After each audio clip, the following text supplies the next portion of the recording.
Good evening, everyone, and welcome to the Council budget meeting for Wednesday, November 17th, 2021. I will ask you now to rise for the playing of O Canada.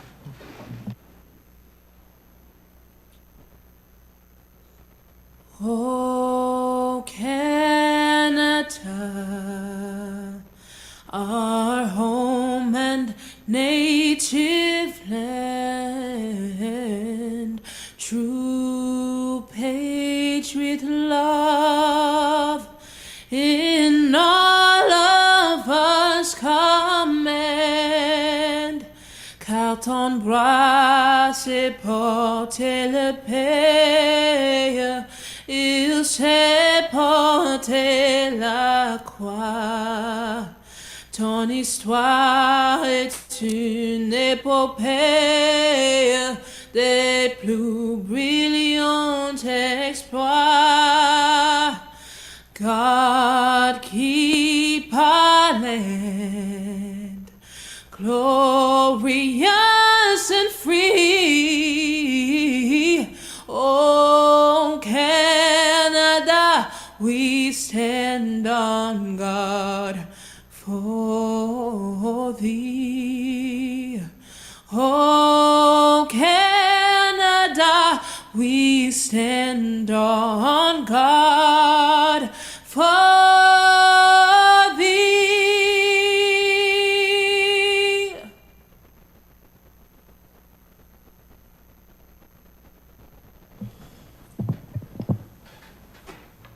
Thank you. And just because that was the national anthem, a small shout out to École l'Héritage, which sang the national anthem so beautifully at the Ice Dogs game on Saturday night. We begin our meeting today by taking time to acknowledge that the land on which we live and gather is the traditional territory of the Haudenosaunee and the Anishinaabe peoples, both of whom continue to live and work here today. Over the last several months, we as a community have tried to come to grips with the genocide that was perpetrated on the peoples that are Indigenous to Canada by our federal government. While these lands are covered by multiple treaties between the Crown and those nations, those treaties have long been violated, if not completely ignored. These territories where we live and work are covered by the Dish with One Spoon Wampum Agreement. This was a treaty originally agreed to by the Haudenosaunee, Anishinaabe, and Mississauga peoples, and European settlers brought into the agreement through the Treaty of Niagara. The purpose of the Dish with One Spoon Wampum Agreement is to ensure we all recognize the fact that we all have a responsibility to ensure the Dish, the territories on which we live and work, is never emptied, and that we take care of the land and its inhabitants in a way that ensures its future sustainability. We'll begin this evening with the chair's report. We are looking at our amendments for the operating budget this evening. I do appreciate all the members of council who have taken the time to go through the operating budget, to make their amendments and to pass those on to staff so that we can proceed through the budget process this year. We do have a number of amendments on the docket tonight. I will ask, and I think it's important, and it's something that many of us have noticed as a part of our council packages over the last several months, a reminder and a request to all that we ensure we're treating each request and each amendment with the appropriate respect of the mover. We will all find ways and times to disagree with one another, but I think it's a mark of this council that in general, we have been very respectful of one another, and I hope that we continue to show that level of respect to each of our colleagues as we are debating tonight. Budget discussions, as much, if not more than many other discussions, can become heated, but I have a lot of faith in my colleagues around the horseshoe, both in person and virtually, that we will be able to do this in a respectful manner. We have largely treated this process with respect to this point, and I appreciate that, and I simply ask that we continue that level of mutual respect and enhance it where we can to make sure we are all showing the respect that each of these amendments are due. With that, I will move on to the adoption of the agenda, and I will look to the Deputy Clerk for amendments.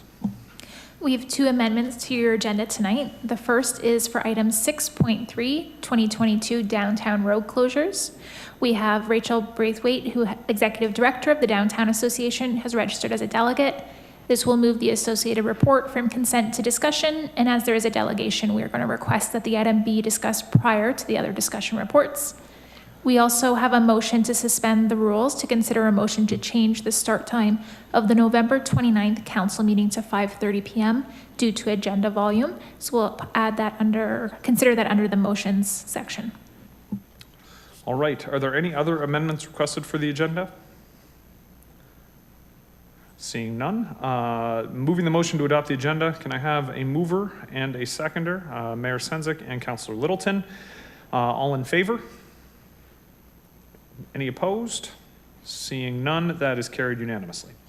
Item 3, adoption of the minutes. There are no minutes to adopt this evening. We'll move on to item 4 and declarations of interest. Are there any declarations of pecuniary interest this evening? All right, seeing none, just a reminder, councilors are required to submit written statements of declarations to the deputy clerk and council coordinator via email. So if a declaration of conflict of interest does come up this evening, please remember to pass that along. Item number 5, motion to move consent reports. There have been no requests to move any item from consent, with the exception of 6.3 that is being moved due to the delegation request on downtown road closures, which has been moved to the discussion. So we have a motion, the council approve the consent agenda, save and accept item 6.3, which has been brought forward for discussion. If I can have a mover for the consent agenda, Councillor Kushner, and a seconder. No, wait a minute, don't need a seconder on that one, my apologies. So I will look to the deputy clerk to read the consent agenda. Today's consent agenda includes item 6.1, Financial Management Services Report regarding year-to-date report 2021, third quarter operating variance and forecast. And item 6.2, Financial Management Services Report regarding capital project report for third quarter ended September 30th, 2021. All right, and Madam Deputy Clerk? Councillor Kushner? Yes. Councillor Littleton? Yes. Councillor Miller? Yes. Councillor Phillips? Yes. Councillor Porter? Yes. Councillor Sorrento? Yes. Councillor Williamson? Yes. Councillor Dodge? Yes. Councillor Garcia? Yes. Mayor Senzik? Yes. And Councillor Cisco? Yes. And that's carried. And as always, while that has passed, I would once again like to give my kudos to staff, specifically with the capital project report. Consistently when those capital project reports come back, they come back with a favorable variance, and staff are able to bring projects in under budget, and that is always appreciated and something we do not highlight nearly often enough. So moving to number 7, presentations, declaration to all presenters. Council chambers in all municipalities in our country represent the seat of local democracy. The many acts that govern us understand the necessity of the collective voice when decisions are being made to grow our spaces, pass our bylaws, and to seek opinions into very complex issues. We recognize the right of the majority to decide, the minority to be heard, the public to have an opportunity to participate, and all participants to be treated with courtesy and respect. It is imperative that elected officials, citizens, and staff have input, and it is paramount that we listen to one another and question one another, but that we understand we do this in a way that never undermines any person's ability or their dignity in our chambers. So our first presentation this evening is from KPMG, the 2021 Audit Planning Report for the year ended December 31st, 2021. And I will now call on Carlos Alvarez, Audit Engagement Partner from KPMG, to present. Mr. Alvarez. Good evening, Mayor and members of Council. I will lead you through the 2021 Audit Report that hopefully all of you will see on screen. And where I would like to begin is with the executive summary, which is just a few slides into the report. Certainly, if I can start by providing an update on COVID-19, certainly as part of our audit procedures, to the extent that you have any COVID-related expenditures or COVID-related funding agreements, certainly we will audit those that arise in 2021. In terms of the audit and the business risks that you see on this slide, all of these would be very consistent to what you would have seen in the prior year. And as auditors, it is always very important for me to bring up the topic of independence. I can confirm and report to all of you that we are independent and we have not provided any services that would threaten our independence. In terms of materiality, the numbers that you see on screen, I would say are large numbers, 5.9 million as the materiality threshold. We do have a much lower tolerance for audit differences that we'll get to shortly further in the presentation. In terms of quality control, I do like to say that audit quality is non-negotiable, and certainly first and foremost, our focus is on delivering a high quality product. In terms of proposed fees, the only item that I would like to highlight is with the Niagara 2022 Canada Summer Games. There are some agreements that have been entered into by the city, and certainly we will work with management just to ensure that the financial reporting and the underlying accounting is correct as it pertains to your contributions into that consortium. Moving along to the next slide. Just in terms of COVID-19, the one new piece of information, if you would recall to last year, we would have completed the audit entirely on a remote basis. Our plan is to conduct the current year's audit remotely. We as KPMG have implemented our own COVID-19 policy where all of our staff are required to be vaccinated, either to attend a KPMG office or to attend a client location. So to the extent that you are allowing outside consultants and non-city personnel, the individuals that obviously we would send to your location will be fully vaccinated. Moving along to page 5. Again, we already covered the remote auditing piece, so we can actually move to page 6. This slide provides a summary of all of the components that roll into the consolidated set of financial statements for the city. All of these components would be consistent with 2020, and you can see that we as KPMG are the auditors for all of the entities that are listed here. Moving along to the next slide. There are a few audit risks that as auditors we are always required to consider. One is the risk associated with revenue recognition and fraud, and the other risk is associated with management override. We will design certain audit procedures to address the risks. In terms of the risk of management override, we will ensure that there are appropriate segregation of duties, and we will look to manual journal entries to make sure that somebody has approved and reviewed the entries. That is someone other than the preparer of that journal entry. Moving along to page 8. Again, all of these items that you see on this list would be consistent with the prior year in terms of areas of audit focus. One item to note with tangible capital assets, there are no new accounting standards for 2021, but there is a significant new standard on the horizon relating to asset retirement obligations, which will be one of the more significant accounting changes in the last 5 years. We will work with management to support them in the implementation of that standard, but that would be post 2021. Moving along to page 9.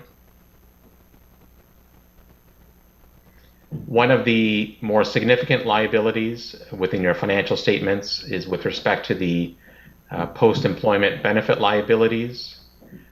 We will place a certain amount of reliance on your actuaries, and we will perform some testing to ensure that all of the assumptions that are used are consistent with what we're seeing with other municipal clients and that ultimately are reasonable. Okay. Moving along to the next slide. So this slide, again, just on the topic of materiality, provides a little bit of the science in terms of how we determine the benchmarks, which are consistent all across Canada. You can see that our audit tolerance for misstatements is something that we call audit misstatement posting threshold, and that is set at 295,000. So to the extent that there are any corrected or uncorrected audit misstatements that exceed that amount, we will be bringing those forward to council in 2022 when we report on the audit findings. Moving along to page 11. Just in terms of timing, we expect that the timing will be consistent with the prior year, and we've already had a kickoff meeting with management just to make sure that we've begun to align our schedules together. Moving along to page 12. Just in terms of fees, certainly our approach is no surprises, and to the extent that there is an area that is a change in scope, certainly we will put our hand up early and have that conversation with management. Moving along to page 13. Again, in terms of audit quality, our number one focus, as you are a municipality, we do ensure that all of our folks that are on the municipality audit, are trained with some internal tools that we've developed, just to make sure that they are familiar with auditing a municipality. Moving along to page 14. My plan is not to go through each appendix in any detail, but if I can just maybe ask to flip to appendix number 6. This is increasingly becoming a very important topic just in terms of cybersecurity and ensuring that councils and members of management, are spending the appropriate amount of time in this area. From my perspective, whether it's an audit committee, a board meeting, or a council meeting, the topic of cyber consistently ranks in the top 3 topics. I'm sure many of you, through either this organization or other organizations that you were involved with, are certainly feeling the increasing attention on cyber, whether it relates to ransom attacks and so forth. My only comment to you as council is just making sure that continually investments are made in this area. We can play a role, as your auditors, as KPMG. However, that would be outside of the scope of the external audit. Okay. So that would conclude what I would call the formal topics of the 2021 audit plan.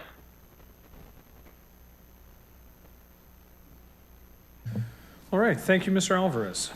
Do any members of council have questions? Councilor Garcia. Thank you, Mr. Chair. Through you, to Mr. Alvarez, just for clarification, when you listed the various components included, the city and the various boards and commissions, I assume your fees are broken out so that each of these units, components gets a separate quote and fee. Is that correct? That is correct. Okay, thank you. All right, thank you, Councilor Garcia. Any other questions or comments regarding the audit planning report? Councilor Kushner? Yes, thank you, Mr. Chair. The question I have is with respect to the debt as a percentage of our operating budget. Is that problematic, or are you satisfied with the level? Generally, for a municipality, we do consider the financial health of a municipality as it relates to going concern. From our standpoint, when we look at your financial statements going back to 2020, in our opinion, there are no issues with respect to what I would call the financial health. And that would include, things like the amount of debt held in relation to, assets and liabilities. So from our perspective, I don't think there's any issues as an auditor that what I would bring forward. Thank you. That sounds like good news. Thank you. All right, thank you, Councillor Kushner. Any other questions or comments? All right, seeing none, can I have a mover to receive the presentation? Councillor Williamson, seconded by Councillor Dodge. All those in favor? That's carried. Thank you very much, Mr. Alvarez, for your presentation this evening. And we will move on now to the discussion reports, and we'll start with item 8. What's listed as 8.5 in our agenda, my agenda, maybe not yours. Economic Development and Tourism Services and Municipal Works, the 2022 downtown road closures. This was the item moved from consent, and there is a presentation from Rachel Braithwaite, the Executive Director of the St. Catharines Downtown Association, to present. So, Ms. Braithwaite. Thank you, Councillor Cisco, and thank you also to the other councillors who I have not had the pleasure to meet all of you yet. So thank you for allowing me to take this an opportunity to meet you virtually. I also want to say another thank you for your support for the road closures in the past 2 years. They have been a tremendous support for our businesses, which is why we are requesting, if Evan, if you don't mind going to the next slide. So our request is per the push from our businesses and support from our board for the full closure again of James Street through King to St. Paul Street, and from St. Paul Street from William to Carlisle and Bond to Court, starting on Friday evenings at 4 through to Saturday evenings at 11 p.m. We are also requesting the continuation of the sidewalk extension on James Street on both sides of the street between King Street and St. Paul Street. We are requesting that those closures take place starting May 20th through to the end of October, with the knowledge that there may be some flexibility on that depending upon obviously weather and activations. And then Evan, I'm just going to let you kind of flip through the next few slides that do have a few quotes and some recap pictures from some of our members. So we received tremendous feedback and support for the road closures from the majority of our members, who found that it really enhanced the sales they were able to bring in.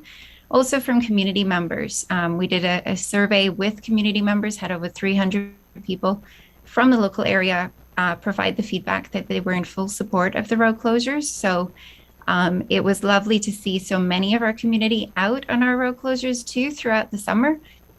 And we hope for next year to activate more too. So here are just a few different kind of quotes and photos that you'll see. This is from the East End. This is where the Niagara Artist Center has put on a performance in partnership with In the Soil Festival. And they often were activated and animating that section of the street too. So we were really grateful for the partnerships that were built through these road closures and the ability for our businesses to really yet again pivot and think outside the box and do pop-up markets and different initiatives to really help boost and support their businesses in order for them to survive through COVID. So thank you for your support.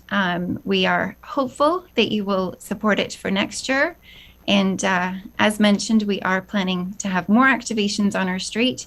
We actually are hiring an event coordinator to help specifically with this task. So we're hoping for more fuller streets next year for sure.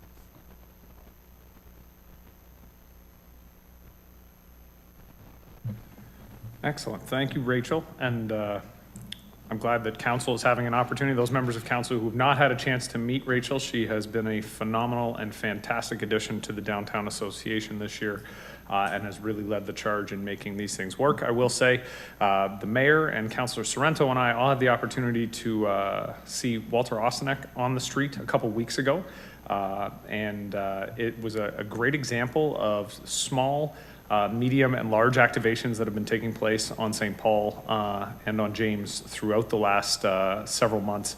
And it was a very great feeling. I know the mayor and I had a good chance to chat about even more ideas that may be possible. And I think we've really just scratched the surface with what we've done so far. But it's a testament to the work of the Downtown Association this year, making this project work and be so successful that we've had members of the community basically demanding that this be a regular occurrence. So I appreciate the presentation this evening, and I think it's a good opportunity for council to see the good things that are happening in the downtown. Although I know I ran into a number of my colleagues in and around the downtown over the course of the summer during those road closures. Councilor Garcia.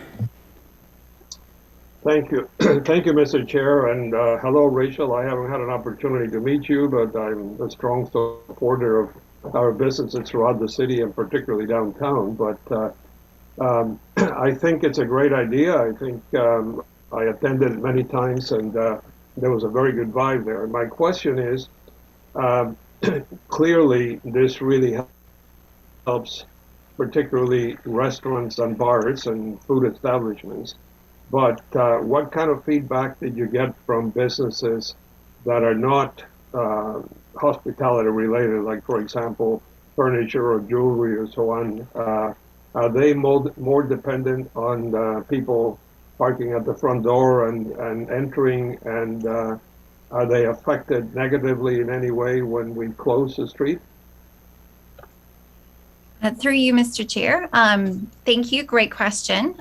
We actually have a fairly even mix of support. For example, a number of our retailers have done pop-up markets. So, for example, Pocket Change in the East End and Vintage Way in the East End filled that section of the street with their partners and their vendors, and that really helped them survive and build partnerships as well. Same with Ruby Red Beautiful, same with Cozy Bones, and Fine Grind Cafe, and also Bubblegum Vintage. They all held their own pop-up markets. So some of the retailers were really able to collaborate, think outside the box, and really make it work to their benefit. There are definitely, I'll be honest, it's definitely not 100% buy-in. And I think it's fair to say nothing ever is. So we have created an activations team that is actually working through some of those pinch points so that we can offer as much support as possible for those retailers who are concerned that they will lose parking out front of their business and as such lose sales. So we're coming up with different methods and ways to support them. For example, allocating a space closest to them that's open and accessible, that is labeled, this spot is available only for shoppers at this store. So there's different initiatives like that we're looking to put together for this year. Same with doing increased mapping and walking guidelines as to, if you're parking here, it's a 2-minute walk to get to this store and you go this way. Or it's, this is the closest parking lot, or that kind of stuff. So we're definitely brainstorming ideas to make sure it is supportive as much as possible and successful for the majority of our businesses. And, a lot of, even the outside of the area of the road closures, our businesses have actually given us feedback that it was of a huge benefit to them. Because, for example, coffee shops on King Street now had people pulling up and parking in front of them, getting out of their car and realizing, oh, there's a coffee shop here. I didn't know that because I've never parked here before. So it was even benefiting the businesses outside of the road closure locations, which was, a nice surprise. Thank you. Thank you very much. Excellent answer. And I think you have some good ideas there. And I'm sure there are lots of ways, I should say, that we can support those other businesses. All right, thank you, Councilor Garcia. Councilor Miller. Thank you, and thanks for the presentation. I'm just curious. A big part of the expense related to the road closures is having to remove the barriers each night during that period and reinstall them the next day. I'm just curious if there's any appetite to look at or what the feeling from the business community is around extending it to sort of a weekend-long thing rather than intermittent hours sort of thing. Through you, Mr. Chair. Definitely. So that was actually kind of part of our pitch. So we have requested, we're not putting in end time, so to speak. We've just said from 4 p.m. Friday through to 11 p.m. Saturday, with the knowledge that that gives the flexibility of leaving those barriers up through the night. I do believe, though, some investigation will need to be done to see if it is doable. For example, garbage is picked up Saturday mornings. So there's different things that will need to be looked at to see if it is actually manageable. I mean, I think there's always ways you can get around things. Maybe garbage is picked up on Friday mornings and on Sunday mornings instead. So I think there's always ways to navigate it to make it the most cost effective and efficient way to do it, for sure. And we are fully supportive of whatever that model or method is, for sure. And I guess is I don't know how to word this. Is the feeling though that this will have some consensus from the business community? Again, just noting the sort of differences in service and type of service time, and different things like this. Yes, definitely. I think it's very important for us to involve the businesses. Just for example, they may come up and say, you know what, garbage can't be picked up on the morning on Friday and on the morning on Sunday because our busiest nights are Friday and Saturday, and we'll have nowhere to put our waste. So we definitely will be looking to work with the city and with the region to try and figure out those pinch points to make it work for everybody, so that we're not then left with garbage bags lining the street through road closures, because we also don't really want that kind of perception of our downtown. So definitely I will work as closely as possible to try and get the feedback from the businesses to make sure it works as well, for sure. Okay, thanks, and thanks for taking the time to come tonight, Rachel. Thanks. Thank you. All right. Thank you, Councillor Miller. Are there any other questions or comments for the presenter? All right. Well, then I will just conclude and again say thank you to Rachel for coming and making the presentation this evening. I have the benefit of sitting on the Downtown Association as the council representative, but I am happy that she's been able to come and share the success that has occurred this year and the very clear planning that's taking place right now for next year. And I think that's been very high on the Board of Management's planning, is how do we extend this recovery not just to October or November this year, but out longer term and put in place the things that we need now to find success next year. So I appreciate that long-term vision, and I know the rest of the board does, and I know the rest of council does. So Rachel, thank you again for your presentation this evening. And I know that I have a motion from Councillor Porter, which incorporates the staff recommendation, but also has an additional clause. So if I could ask Evan to put that up on the screen, and Councillor Porter, if you want to speak to that.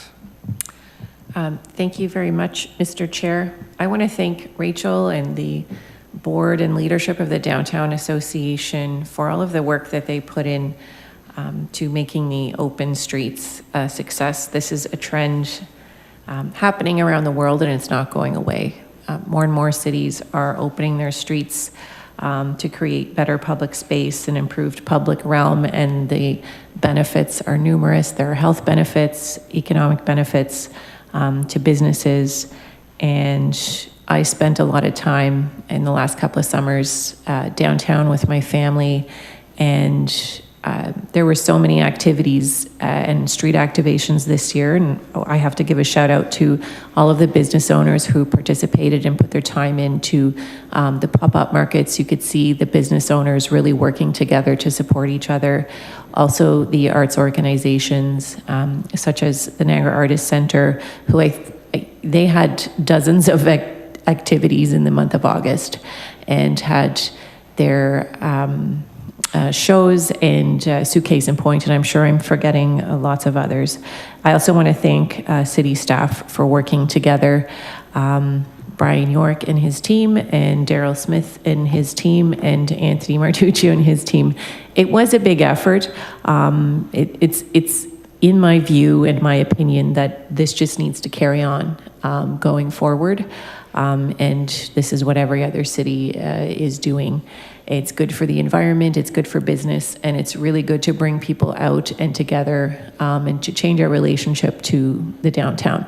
So my motion is that an additional $214,000 be included in the 2022 draft operating budget from the Tax Rate Stabilization Reserve to fund the road closures requested by the Downtown Association, should funding not be received for this purpose through grants from upper levels of government. So we would like to ask staff to see what's out there and apply for some funding. And we're also not sure what's going to happen with the pandemic. We know we could be facing other waves and it's not quite over. So not only is this just a good idea in general, it might actually, we don't know what we're going to face next summer, and we might be facing for restrictions at some point. And we also need to prepare for that. So thank you. Thank you, Councillor Porter. I do have some speakers. I am going to ask Mr. York, though, if he can speak to the piece about grants from upper levels of government, because I know that staff have been working in that direction. Thank you. Through the chair, we've certainly found a lot of success this year and past year in applying and sourcing grants to support these downtown efforts. So thank you, Councillor Porter. It is a collaborative effort, as you say, and every department has a hand in the success. And that was extended to the DTA, the Downtown Association, and its membership. So where are we at today? We've made application to the Mine Main Street activator program. So we hope to hear back in the next couple of weeks on that effort. It would cover the costs of 2021. So that's the number we had in hand, and it's a retroactive program. So we're able to apply retroactively to cover costs previously incurred and pay them forward. All right, thank you, Mr. York. Mayor Sendzik. Thanks, Chair. I'm just going to speak in favor of the motion. And as Councillor Porter has already stated, the importance of this, not just from a recovery standpoint, but also for revitalization and sustainability of our community.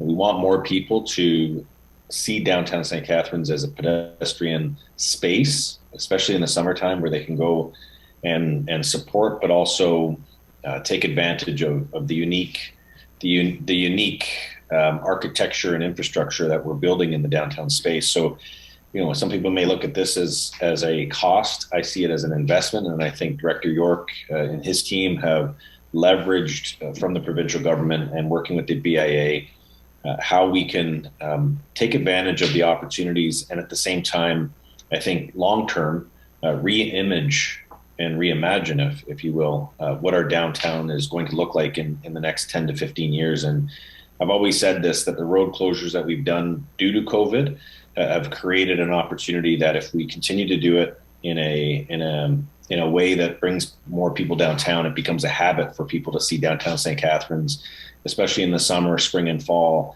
as places where they can bring their family, enjoy the outside, at the same time support the vibrancy of both the arts and the entrepreneurs that we have in the downtown space. So I fully support the direction of Councillor Porter. Thank you, Mr. Mayor. Are there any other questions or comments with respect to the motion on the floor? Councillor Kushner. Thank you, Mr. Mayor. I'm certainly supportive, but in the staff report, they talk about the cost being $160,000 the previous year, and because of inflation, etc., you're up to $214,000. That's a very substantial increase. Why is that? All right, so I would think I'm looking to Mr. York on this one, or Mr. Director Smith. Smith will take that one. Mr. Smith. Yes. Through you, Mr. Chair. So the costing is for the increases to the collective bargaining agreement, which are incorporated in that cost, and the staffing requirements at each location. And you have to remember that this estimated cost for the budget is for closures every weekend. whereas the actual costs are based on the actual number of closures. So if we have a huge rain event and the roads aren't closed on that weekend, then we don't accrue the same costs through that amount.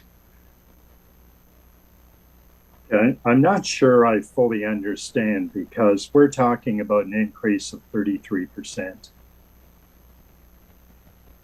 And I know with wage increases, et cetera, they have not been in that vicinity. No, through you, Mr. Chair. No, but again, this is assuming we have to budget for the resources for every single weekend from May to October. When in actuality, we know there will be some weekends in our current model. If we go to a full closure model, that's a different aspect. But in our current model, there will be some weekends because of weather events that we will not actually close the road. And that occurred in, excuse me, in 2021, which reduces the cost associated with the actual cost of the event. So to compare the actual costs from 2021 to the budgeted cost for 2022, there is going to be a difference because of the number of events that don't occur. Through the chair to the councillor, there's also an additional 6 weeks of closures included in the forecast. So this will begin in May of 22 and wrap in October, whereas last year we didn't start until June 17th due to inclement weather. Thank you very much. Thank you, Councillor Kushner. Councillor Miller. Yeah, I think, thank you, through the chair to staff, just the cost seemed to me last year to be extremely high because it was so labor intensive. Is there an estimate of what the sort of full closure, even if it's sort of Friday at 4 until Sunday morning or whatever, if there's a saving or a ballpark there?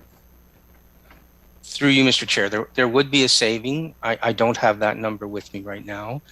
There are a lot of logistical issues to figure out with the full closure, the least of which is not fire and emergency access to that area, which has always been the hardest aspect to overcome, even harder than the garbage issues that were discussed in the presentation tonight.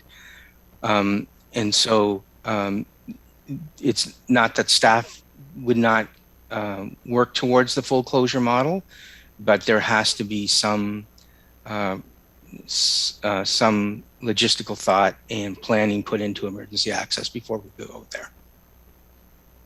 Yeah, and I certainly appreciate that. Hopefully, you know, where there's a will, there's a way we can figure that out. But I get that those are big issues. So I guess noting that this 214,000 conceivably could be lower if we are able to work that out. Would that be reasonable, I guess, to conclude? Through you, Mr. Chair, definitely. If we were able to find a way to do the full closure model, we would be able to lower the cost. Okay, thanks for that. And I just want to say I'm very happy to see you back. Happy to see you again. So thanks. All right, thank you. Thank you, Councillor Miller. Are there any other questions or comments? All right, before I look to the clerk, we do need a seconder for this motion. I believe Mayor Senzik spoke very enthusiastically. Mayor Senzik, would you like to second this? Okay. I will just briefly speak and thank Councillor Porter for bringing this forward. I'll also thank Councillor Miller because I think it's important to recognize, he made this point, the 214,500 is the top end. That would be the most expensive situation. I know the Downtown Association is making every effort to find ways to make this as cost effective as possible for residents and for the businesses downtown. I know staff will do the same thing, and I'm very hopeful, and I have a lot of faith in Mr. York and his team to be able to access grant money at other levels of government. This seems to be a priority in municipalities across the country. I think the provincial and the federal governments are very attuned to that fact that this is something that municipalities are looking to do. And to Mayor Senzik's point, this isn't just about economic recovery. It also enhances the walkability of the downtown, and it enhances the perception of the walkability of the downtown. There are current concerns raised about the perception of the downtown, and having more people on the street walking around, going into businesses, checking out retail, stopping at restaurants. It does very good things for people's perception of the downtown. And more than anything, I think right now that is something we need to be doing everything we can to enhance. There is a lot of very good news in the downtown, a lot of businesses that are thriving and making it work even in the most difficult of economic situations. And we've seen businesses opening over the last 6, 12, 18 months, which amazes even me that there are folks in this community that have so much faith in our downtown and the ability of the downtown to come back, that they are opening businesses and putting their faith in the community. So this is a step for us to be able to put our faith in those businesses and to put our faith in the Downtown Association and the business community. I sincerely hope everybody can find a way to support this motion and allow them to move forward. So with that, I'll look to the clerk. Councillor Porter, Yes. Mayor Senzik, Yes. Councillor Williamson, Yes. Councillor Kushner, Yes. Councillor Garcia,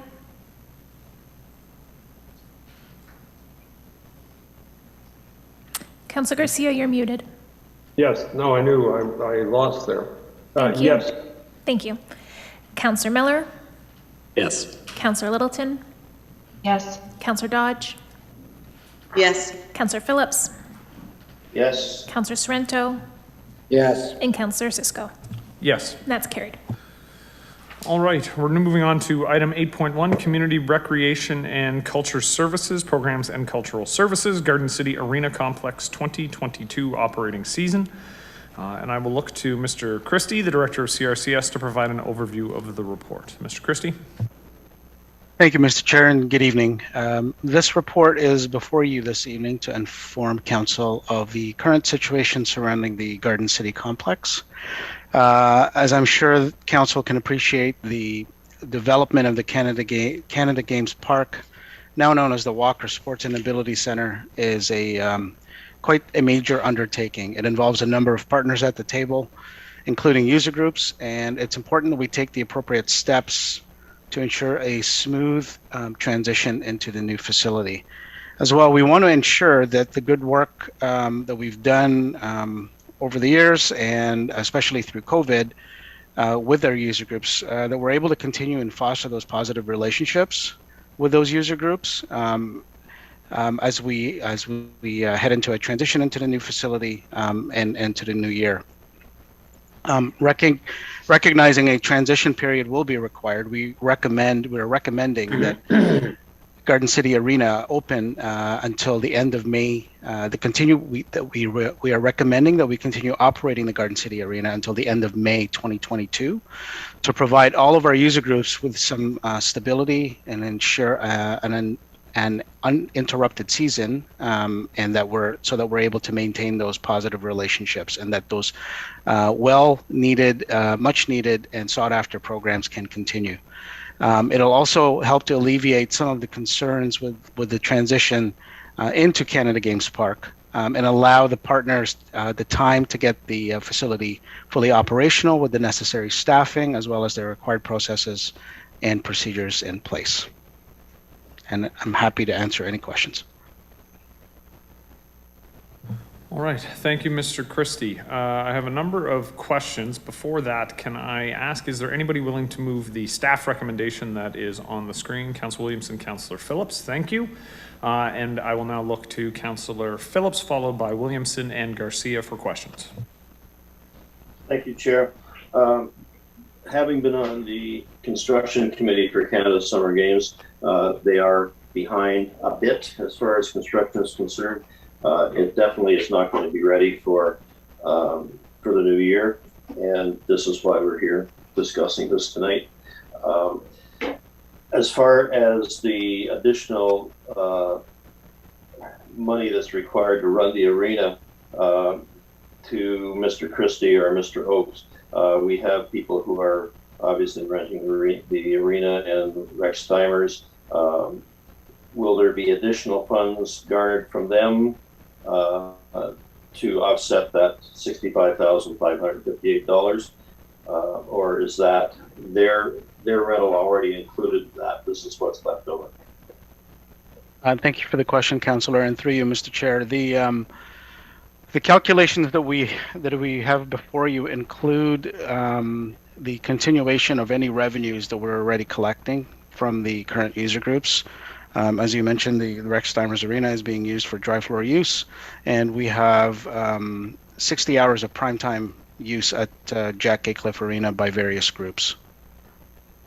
So yes. However, there will be primetime ice available and non-prime ice available. So that 65,558 will be reduced because you'll be renting the ice to people who weren't aware of the fact that the building was going to be open for an extra 4 months or 5 months, right? There would be some more available hours during the day. You're correct, Councillor. So yes, we could. So like I said, every hour of primetime ice is being used right now, but any additional needs, we would be able to look after them at Jack Cliff if the user groups are looking for extra hours. All right, so you'll be that sum is going to come down a little bit, but not very much. Correct. Okay. Thank you. I don't think there's any. I'll support this obviously, but I don't think there's anything else we can do. But we need the ice time, and the other venue is not going to be ready. So thank you. All right, thank you, Councillor Phillips. I have Councillor Williamson, followed by Garcia, Kushner, and Miller. Councillor Williamson. Thank you, Mr. Chair, as well through you to Mr. Christie, and just to reinforce what Councillor Phillips has spoken to, and that is this is a relatively immodest amount of money to keep this still usable and iconic facility open for 5 months. So I'm pleased to see that. And just to confirm, Mr. Christie, the Rexheimer's volleyball facility that has been also very well used, that will continue to operate. That's included in this budget number? Mr. Chair, that's correct.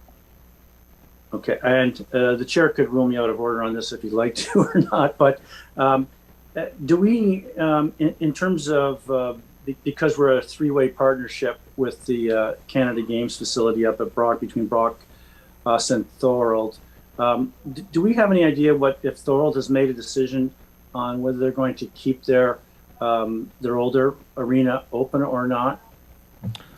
I'm going to look to Mr. Oakes, because I would think he may be in the best position to answer that. And I'm not going to rule it out of order. It's a bit off to the side, but I'll indulge Councillor Williamson. Yes. Thank you, Mr. Chair.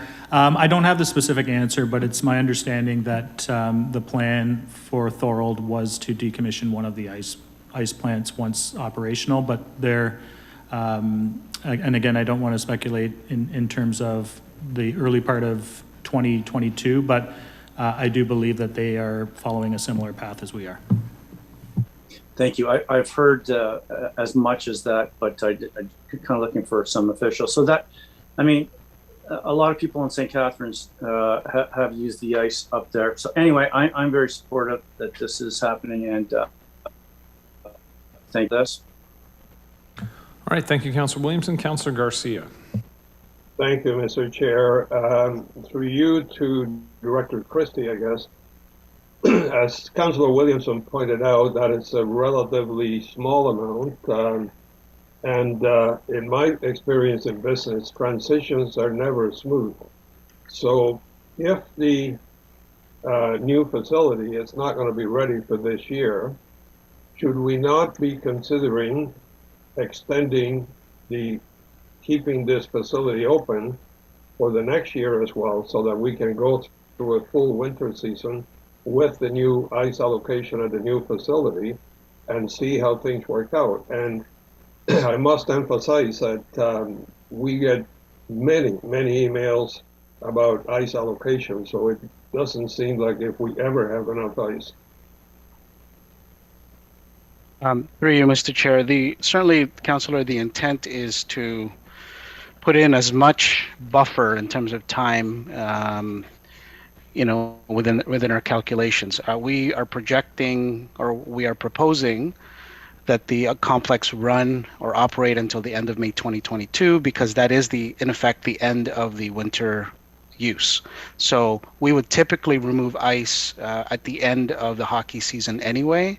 The hope is, well, the reality is that the games will take place in August, so that facility will be ready by then, and will be ready for ice use later in 2022. So we're confident that this is the buffer that we need to get us to the next operating season. So that's why we're proposing only until the end of May 2022.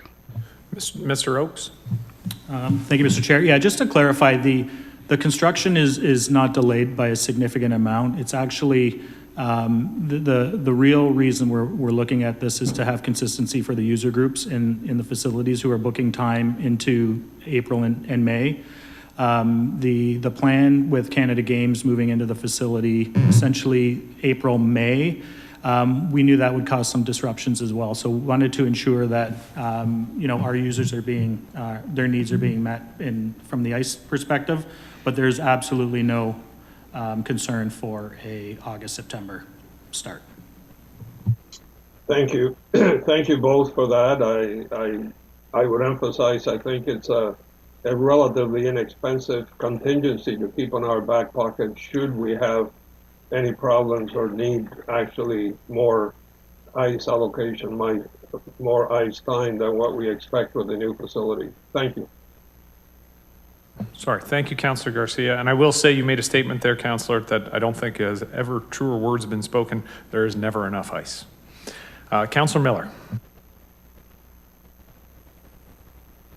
Sometimes there's enough ice, but my question's about the other facility, and specifically volleyball. As you remember, Niagara Sport and Social came to us a couple of years ago, and we tied their sort of use of the facility to the new facility opening up for the summer games, as they might have the potential to move there. So are they still going to be able to operate, finish out the season? What's their status right now with the city?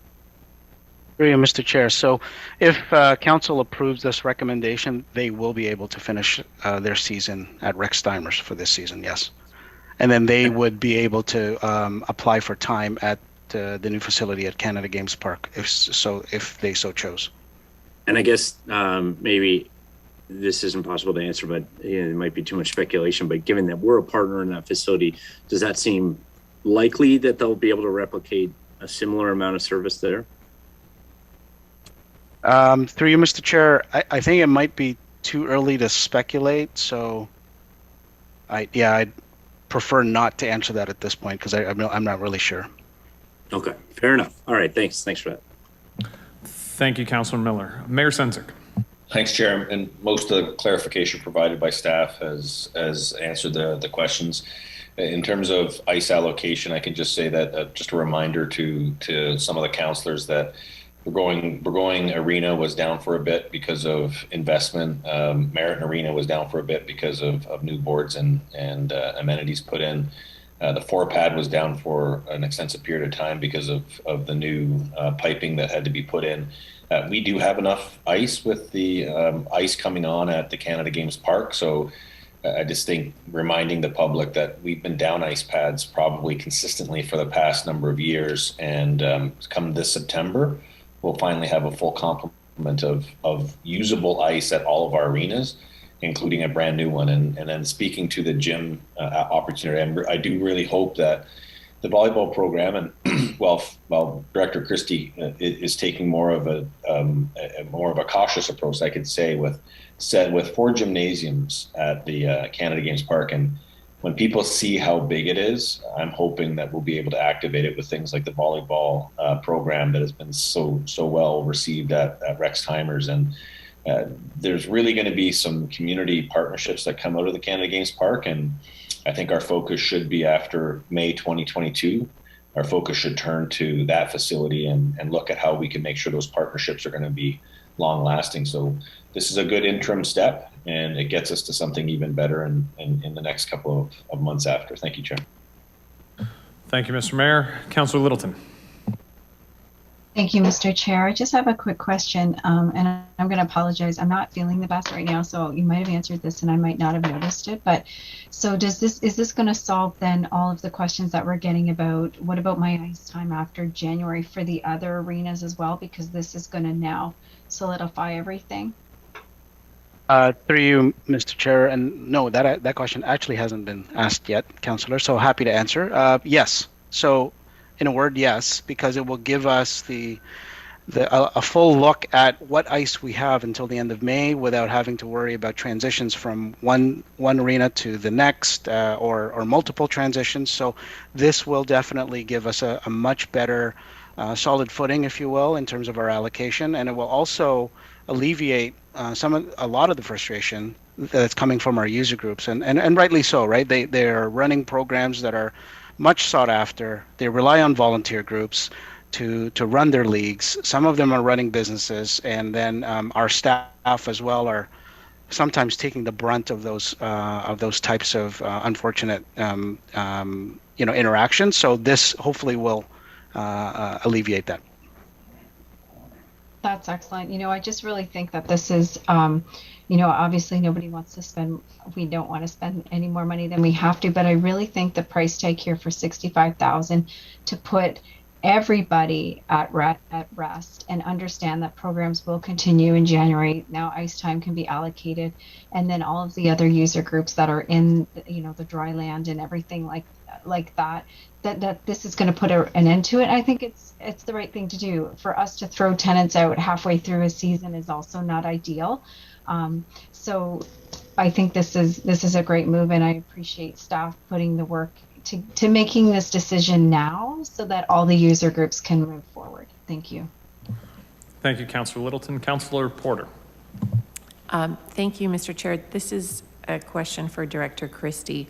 It's kind of a bigger picture question. Has there been some attrition, or what are the trends related to ice sports like hockey and figure skating? Is there a downward trend over time? This is part of the overall planning for investing in these types of ice surfaces and the decision on whether or not to keep things open. Thank you for the question, and through you, Mr. Chair. It's hard to say. So coming out of COVID, we saw that organizations were a bit cautious in terms of what ice they were requesting. Their registration numbers were a little slow, I think, out of the gate, and rightly so, right?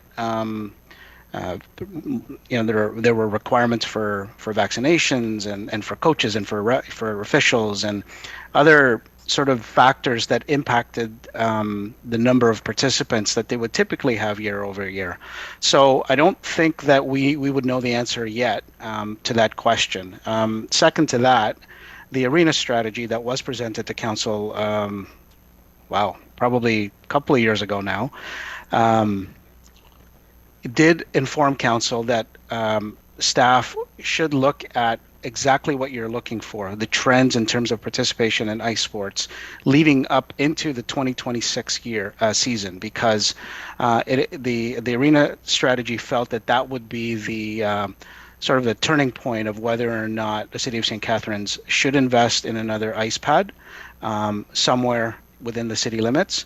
So I think that might be where we would find out the answer to your question, or maybe shortly after this season, and we should look at what our participation numbers are for next season as we hopefully come fully out of COVID. So it's really hard to tell right now, Councillor, and I'm sorry I don't have a better answer, but that's just sort of the anecdotal information we're getting from our user groups. No, thanks very much. That's a good answer. Thank you. All right. If there are no other questions or comments with respect to the motion on the floor, I will look to the clerk to call the roll. Councillor Williamson? Yes. Councillor Phillips?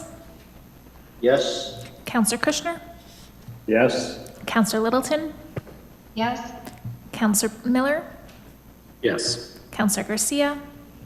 Yes. Councillor Dodge? Yes. Councillor Porter? Yes. Councillor Sorrento? Yes. Mayor Senzik? Yes. Chair Cisco?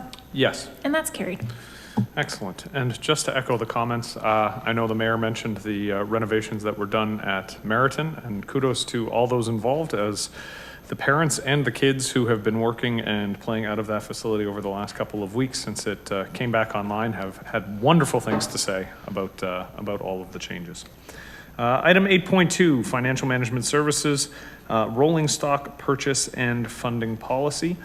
There is a recommendation, staff recommendation on the floor. Could I have a mover for the staff recommendation? Councillor Phillips, seconded by Mayor Senzik. And this is looking to rationalize the way we do our vehicle replacements and purchases. Are there any questions or comments? All right, well then I will look to the clerk. Councillor Garcia. Yes, Mr. Chair, just I guess through you to maybe the director of, or probably the director of finance, to just explain a little bit what changes here. In other words, we have funded these directly from the operating budget before, and now we want to fund them with that.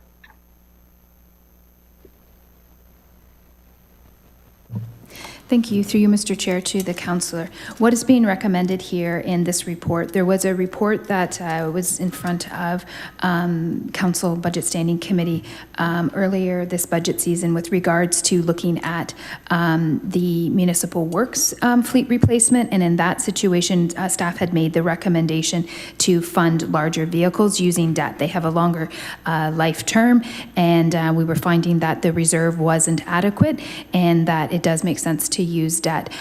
This report is coming forward to then look at our other two fleet reserves, being our fire equipment reserve and our water and wastewater vehicle reserve, and doing the same approach with those two reserves in that we use debt to fund the larger vehicles that have a value of over $300,000, and other vehicles, the smaller fleet vehicles and smaller equipment, would continue to be funded through the reserve as we have done in the past. Thank you for that. And to you, to the director, Mr. Chair. So they're vehicles that have a larger cost, but also, I assume, a longer lifetime? Or? That's correct, yeah. Okay. Thank you. All right, thank you, Councillor Garcia. If there are no other questions, Councillor Phillips. Yeah, just point of interest to Interim Chief Upper. As far as our newest aerial ladder, the 125-foot stick, how many years do we have left on that for active service?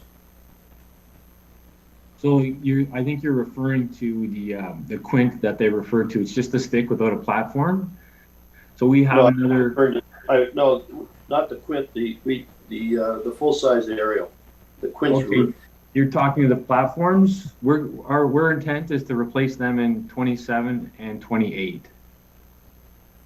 Okay, so we have two of them. We're going to be doing one after the other. How much are they running right around now? They're probably over $2 million by now, are they? No, well, you're close. Our projected cost is going to be 1.8 and 1.9. I know that Niagara Lake purchased a very similar platform last year, and it came in at 1.55. Okay. Thank you.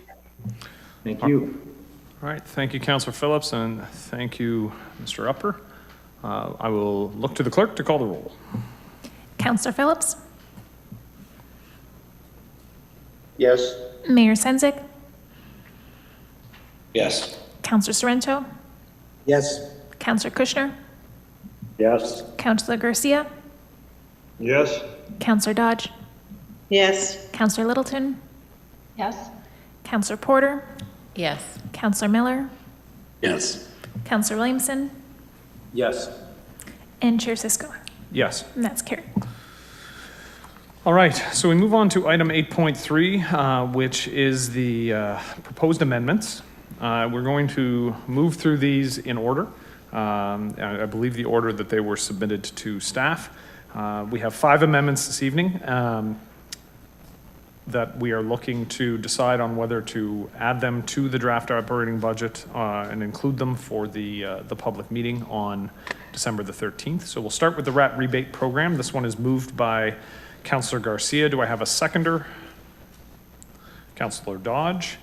And so the amendment would be that the draft 2022 operating budget include an additional $10,000 for the RAT rebate program, and that if funds are approved, staff recommend improvements that would make the program more efficient. And as you can see on the screen, this would have a 0.01% impact or 14 cents on the median household. So Councillor Garcia, do you want to speak to this at the beginning, or would you like to withhold to the end? No, I will speak at the beginning, Mr. Chair. First of all, I'd like to clarify that staff changed the wording of my motion to, I guess, to tie in with the way these motions are normally worded. But my original wording in the first line was that the rat rebate program be retained for 2022 at a reduced rate of 10,000, which sounds a lot better than saying that we're going to add 10,000. It has been 20,000 from the beginning, and I know that staff recommended that it's not efficient and we should eliminate it, but I'm concerned that we still get a lot of calls about rats. When I look at the report that staff prepared, we have had year to date through the end of September more applications for the rebate than we had all of 2020. And I believe that we shouldn't just cut it off right now and try it at a reduced rate and see if we find that for the following year we indeed do not need it. And I did share with council that Orkin, the exterminator people, have done a survey of rats in different cities in Ontario. And while we're certainly not one of the top ones, we qualified as one of the top 25. They are, according to the report, they show a map, and staff showed a map, and we do have rat infestations spread out throughout the city. So we do have a rat problem, and I think that it would be wrong to just cut it off altogether rather than winding it down. So I'm asking council to support me in let's reduce it, let's cut the budget in half, so still saving some money, but have it available, and that since staff felt that it's not very efficient the way they had drafted it originally, that they recommend any changes that need to be made to make it more efficient, and we will go with that. Thank you. All right, thank you, Councillor Garcia. Councillor Littleton. Thank you. So I just want to clarify, because I think what Councillor Garcia said was exactly how I had actually understood it. And then now I'm still reading this. Councillor Garcia, if I could ask him, this is to just have it as $10,000 for next year. Is that correct? That's what I'm understanding?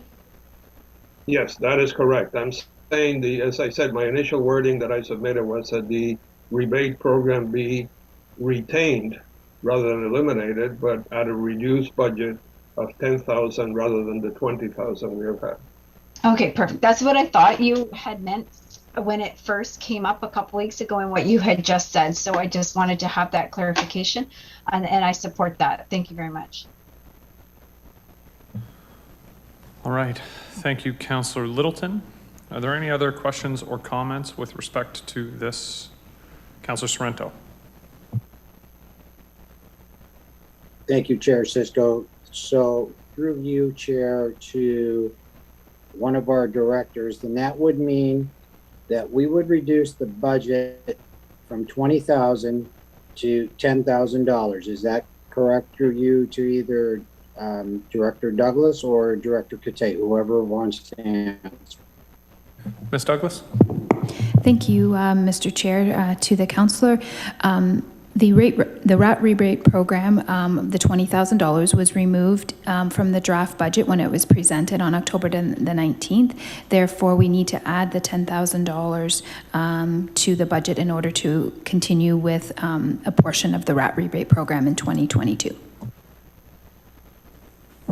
Okay, thank you. All right, Councillor Porter. Thank you, Mr. Chair. Who administers the rat rebate program? Like in which department? I guess that's to the Director of Financial Management Services. Through you, Mr. Chair, to the councillor, it's through the Planning and Building Services under Director Kate. And do we know how many applications? The applications have been declining over time. Is that correct? I'm going to look to Director Cathay. Through the chair to the councillor, yes, that is correct. All of council was provided with a report on October 7th, 2021, outlining the statistics of the program since it began in 2018. So year to date for 2021, we've had 94 applications received, but only 45 rebates approved. Thank you. I wonder, I think that I have a rat in my house right now. But it requires me to buy some caulking and things and check for cracks and stuff in my house and buy a sticky pad or a rat trap. Do you think there'd be any value in maybe having a bit of an education component on our website for the public, or to have Citizens First provide some kind of information that they could email over on how to deal with a rat in the house and what to check for? Do you think that would be more valuable to the public? I'm not sure if we do that at the moment. So thank you. Through the chair to the councillor, yes.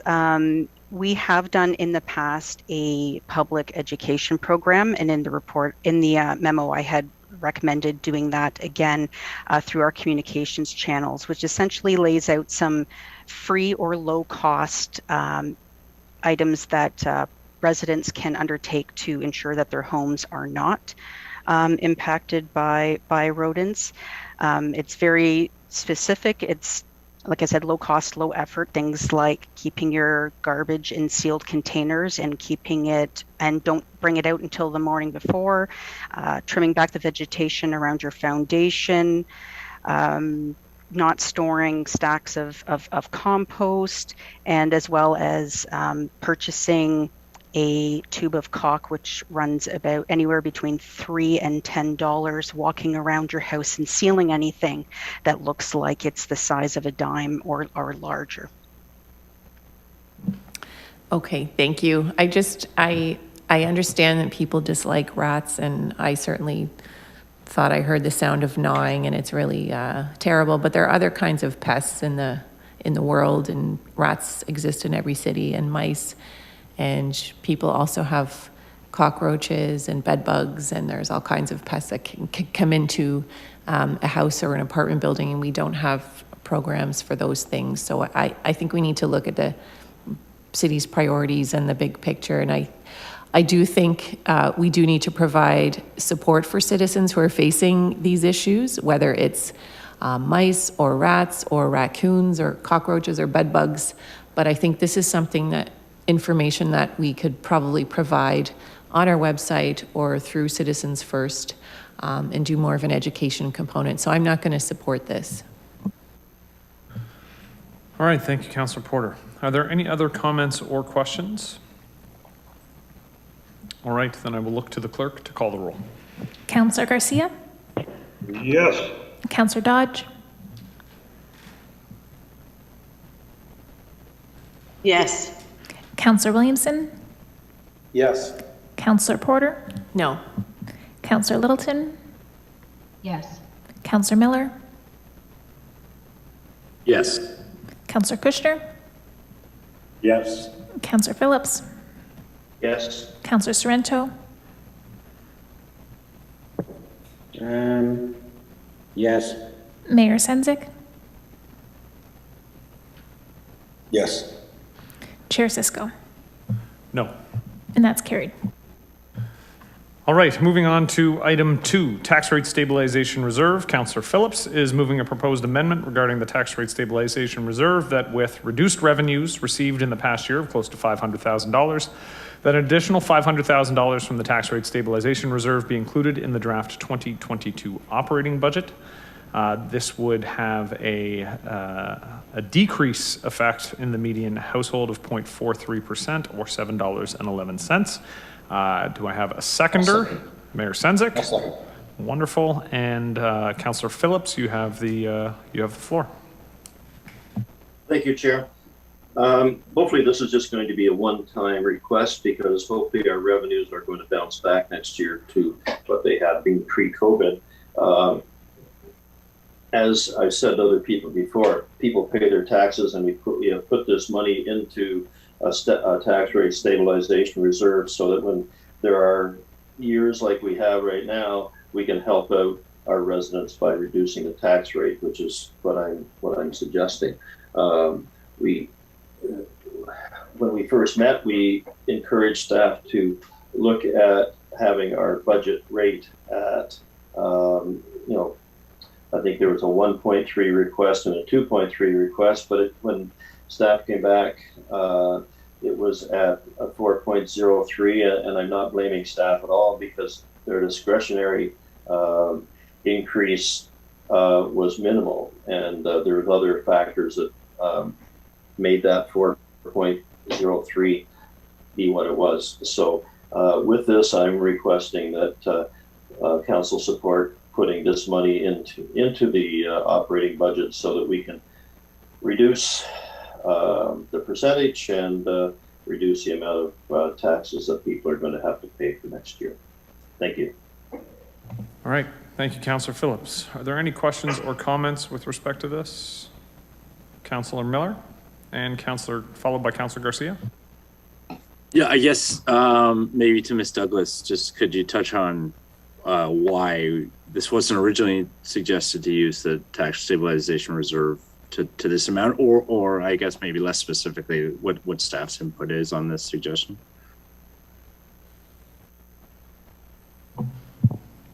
Thank you, through you, Mr. Chair. With regards to this recommendation that's before the committee this evening or council this evening, when staff built the 2022 budget, we looked at our previous year, our pre-COVID budget 2020 and also 2021. And there are a number of areas within the revenue lines where we are still budgeting in 2022 at the 2021 level, and we're not at the pre-COVID level. And that amount is largely in the areas of our arena revenues, as well as our tourism, such as our museum, as well as the economic and development tourism area, where some of the revenues have not come back. So the revenues that we are still below the 2020 budget level is around about 614,000. So this would be a reasonable amount that we could be using, and being optimistic that, maybe the revenues will return, but there is still some uncertainty with regards to COVID and its impact on our revenues. Okay, and I guess next question is, what is our the stabilization reserve at right now? Through the mayor to the councillor, the tax rate stabilization reserve has an amount, an estimated uncommitted balance of approximately $1.56 million. And with this amendment and the earlier amendment for the Garden City Arena Complex, that would reduce the tax rate stabilization reserve to just under $1 million to about $992,000. Yeah, and I guess follow up to that, you might recall the mayor mentioning the possible changes coming to MPAC and house assessments. In the future, would the stabilization reserve, if we saw a year where there was a significant jump, would that be an option for us to mitigate the changes in the household property tax payments?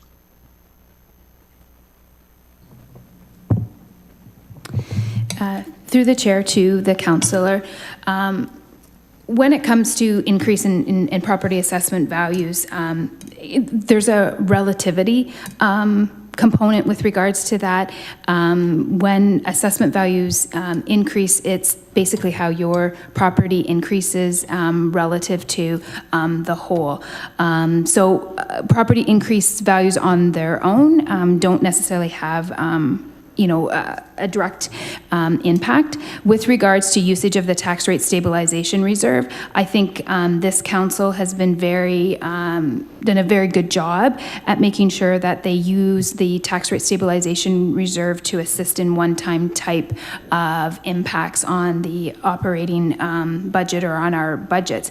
With regards to the increase in our property assessment values, I think that would be a decision that would need to be made of the council of the day when that assessment information comes forward, and also looking at the balance of our tax rate stabilization amount at that time.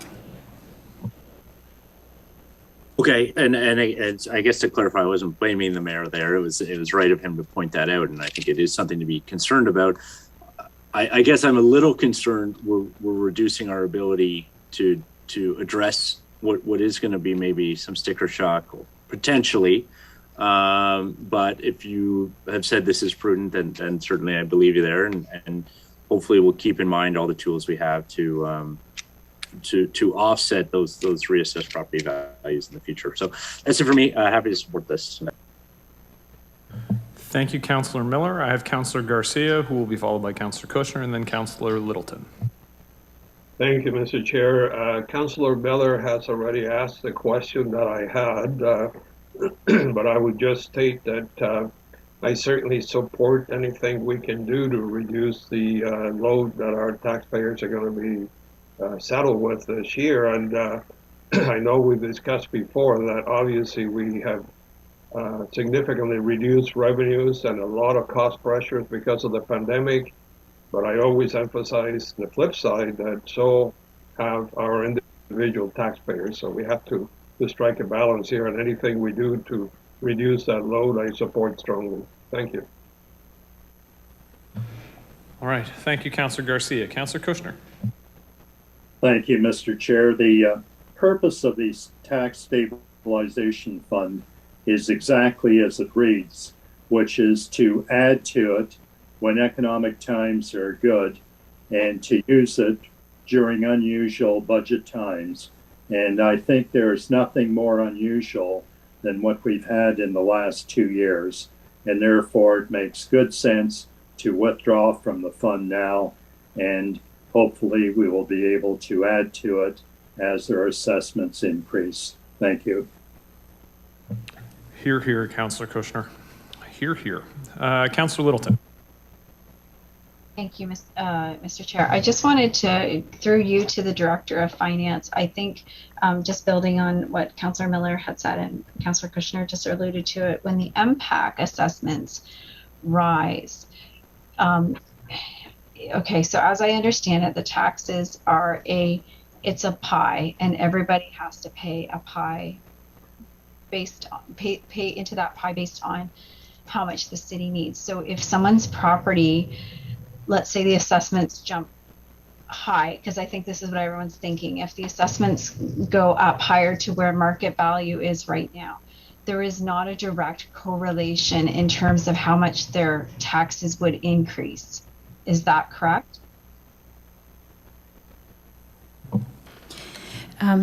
Through the chair to the councillor, I would agree with that statement. It is a calculation, and with regards to the assessment values, again, it's how your property increases relative to the whole. An increase in an assessment doesn't automatically result in your taxes increasing. It depends on budget levels, it depends on tax policy, so there are a couple of other factors that go into that as well. Thank you. So I just want to be clear for anyone who might be watching. So if your tax assessment, your MCAC assessment goes up, even doubles, that does not necessarily mean that your taxes are going to double then. Is that accurate? Through the chair to the councillor, I would say yes, that would be correct. Thank you. So this is where the difficulty is for people to understand taxes, and in the general public, I know everybody is, I don't know how else to say it, but freaking out about the possible large assessment jumps in the MPAC. But I just want to stress, as the director of finance said, and she could say it as 6,000 better ways than I can, but that does not necessarily correlate to your to taxpayers going to have to pay double in taxes. I think that's such an important piece that we just, it's a hard concept to get. And I just want, anytime I can bring that up, I'll keep asking those questions. So thank you. All right, Mayor Senzik. Thank you, Chair. And I think there needs to be further clarification, maybe at another meeting, because while someone's taxes may not double, I can assure you that if someone's property goes from $250,000 value up to $450,000, $500,000 value, their taxes are going to go up much more than the rate of inflation. Their taxes will go up considerably in terms of what their contribution to the tax base will be.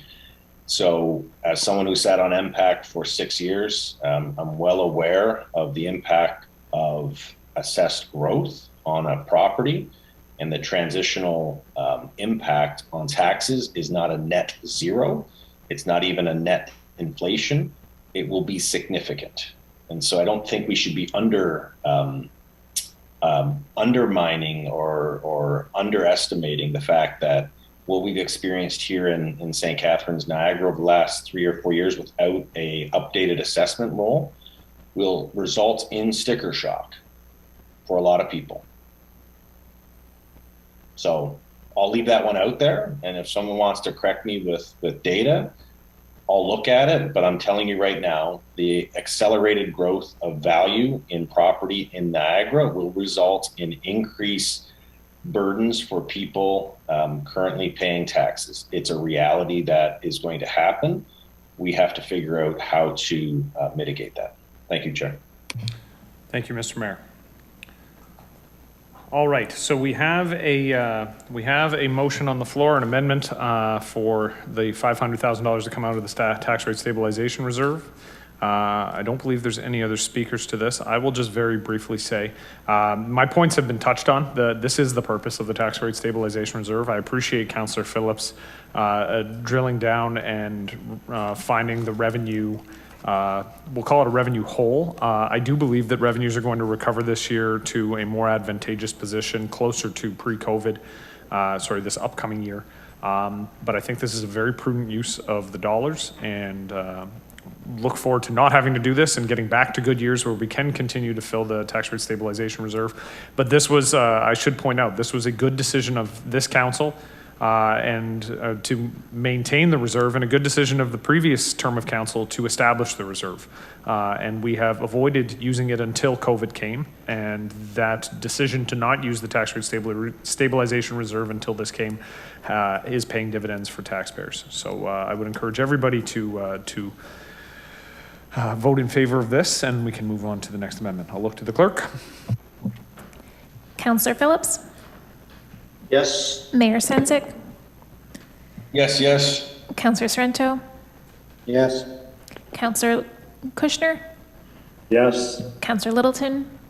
Yes. Councillor Dodge? Yes. Councillor Garcia?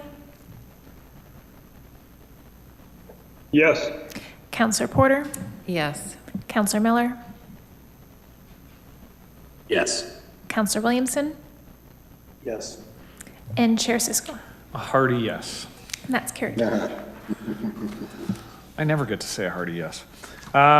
Item number 3, increase in staff complement. I will now look to Councillor Sorrento, who has proposed that the draft 2022 operating budget include an additional $365,400 wages, benefits, and associated technology requirements in the CAO departmental budget to increase the staff complement by 3 positions, and that if the funds are approved, the CAO report back to Council on how these 3 positions were utilized to address staffing pressures and challenges across the corporation. And I will just point, this would be a change in the increasing the budget to 0.32%, or a $5.19 increase. And I will first look to Councillor Sorrento. Councillor, would you like to speak before or at the end? I'd like to speak first, Chair. Can you hear me? I can, and if you can just hold for 1 second, I do need a seconder. Is there a seconder for the motion? Councillor Miller is seconding. All right, Councillor Sorrento, you have the floor. Okay, great. Thank you very much. And I apologize to my colleagues, Chair, because I'm looking at my speaking notes. So, Chair, there are a couple of positions that have, a couple of departments that I'm very concerned with. I'm concerned overall, but the ones in particular, I'll speak to those right now. So when we look at our legal department, there's been a position, Assistant Solicitor 1, which has been filled on a contract basis for quite a number of years now. And the contract is due to expire in 2022. And I think that we're looking at a salary of approximately $76,000 plus another $23,000 for benefits. Now, this position has previously been filled by gapping dollars and contributions from the St. Catharines Hydro Incorporated, I believe, SCHI, and I'll stand corrected, Chair. So there's also another vacancy in the legal department, and I think it's been vacant for quite a number of months, Chair, and I think that we really need to look at the compensation comparables. So that's the one department where I have some concern. And then I'm just going to speak to the second department.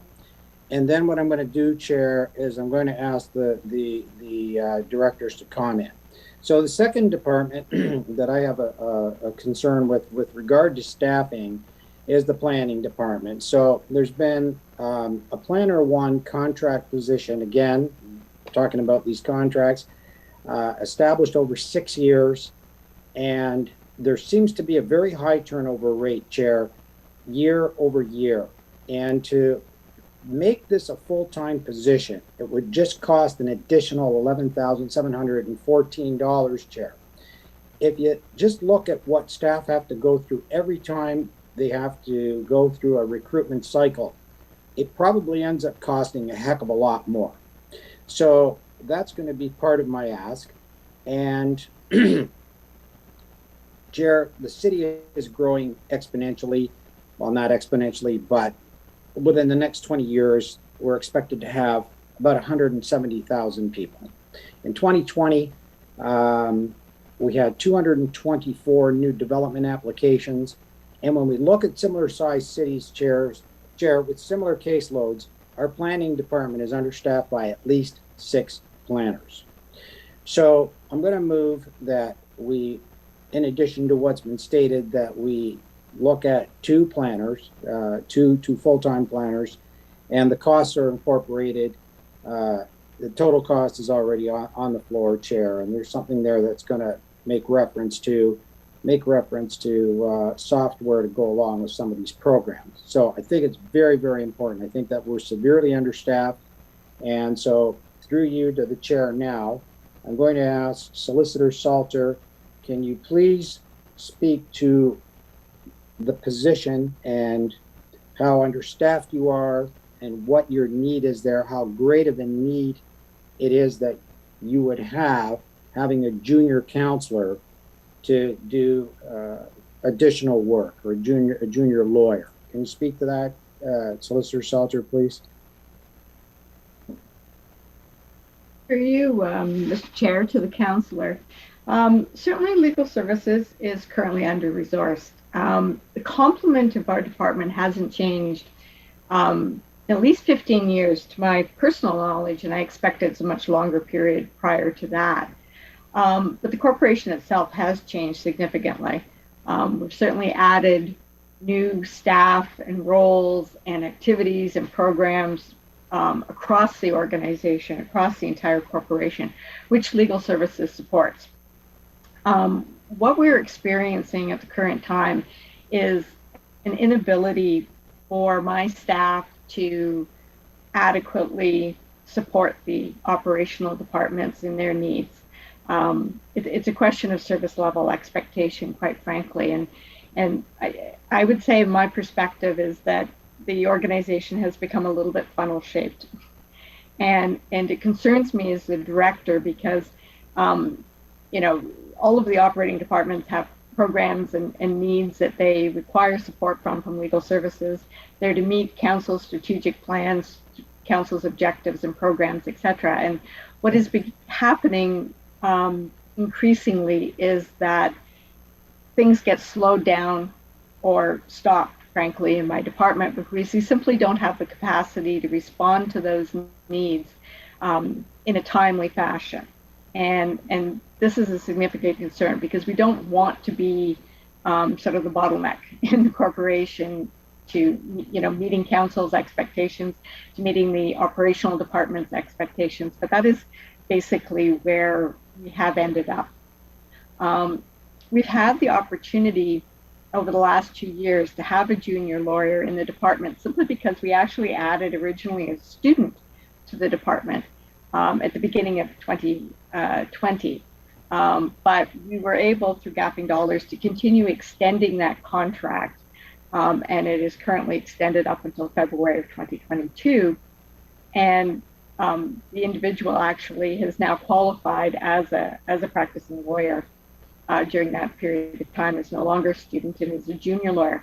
And that has added tremendous capacity to our department, just in terms of volume of being able to be more responsive to all of the departments, but also just in terms of us better managing the flow of work, because not everything we do has the same level of complexity. So by adding a junior position in the department, it allows me to better organize and more efficiently organize our work so that, it's being allocated to an individual who is less experienced, can handle a lot of routine work that doesn't require a more experienced lawyer necessarily to handle, which means, those lawyers are then free to work on more complex work.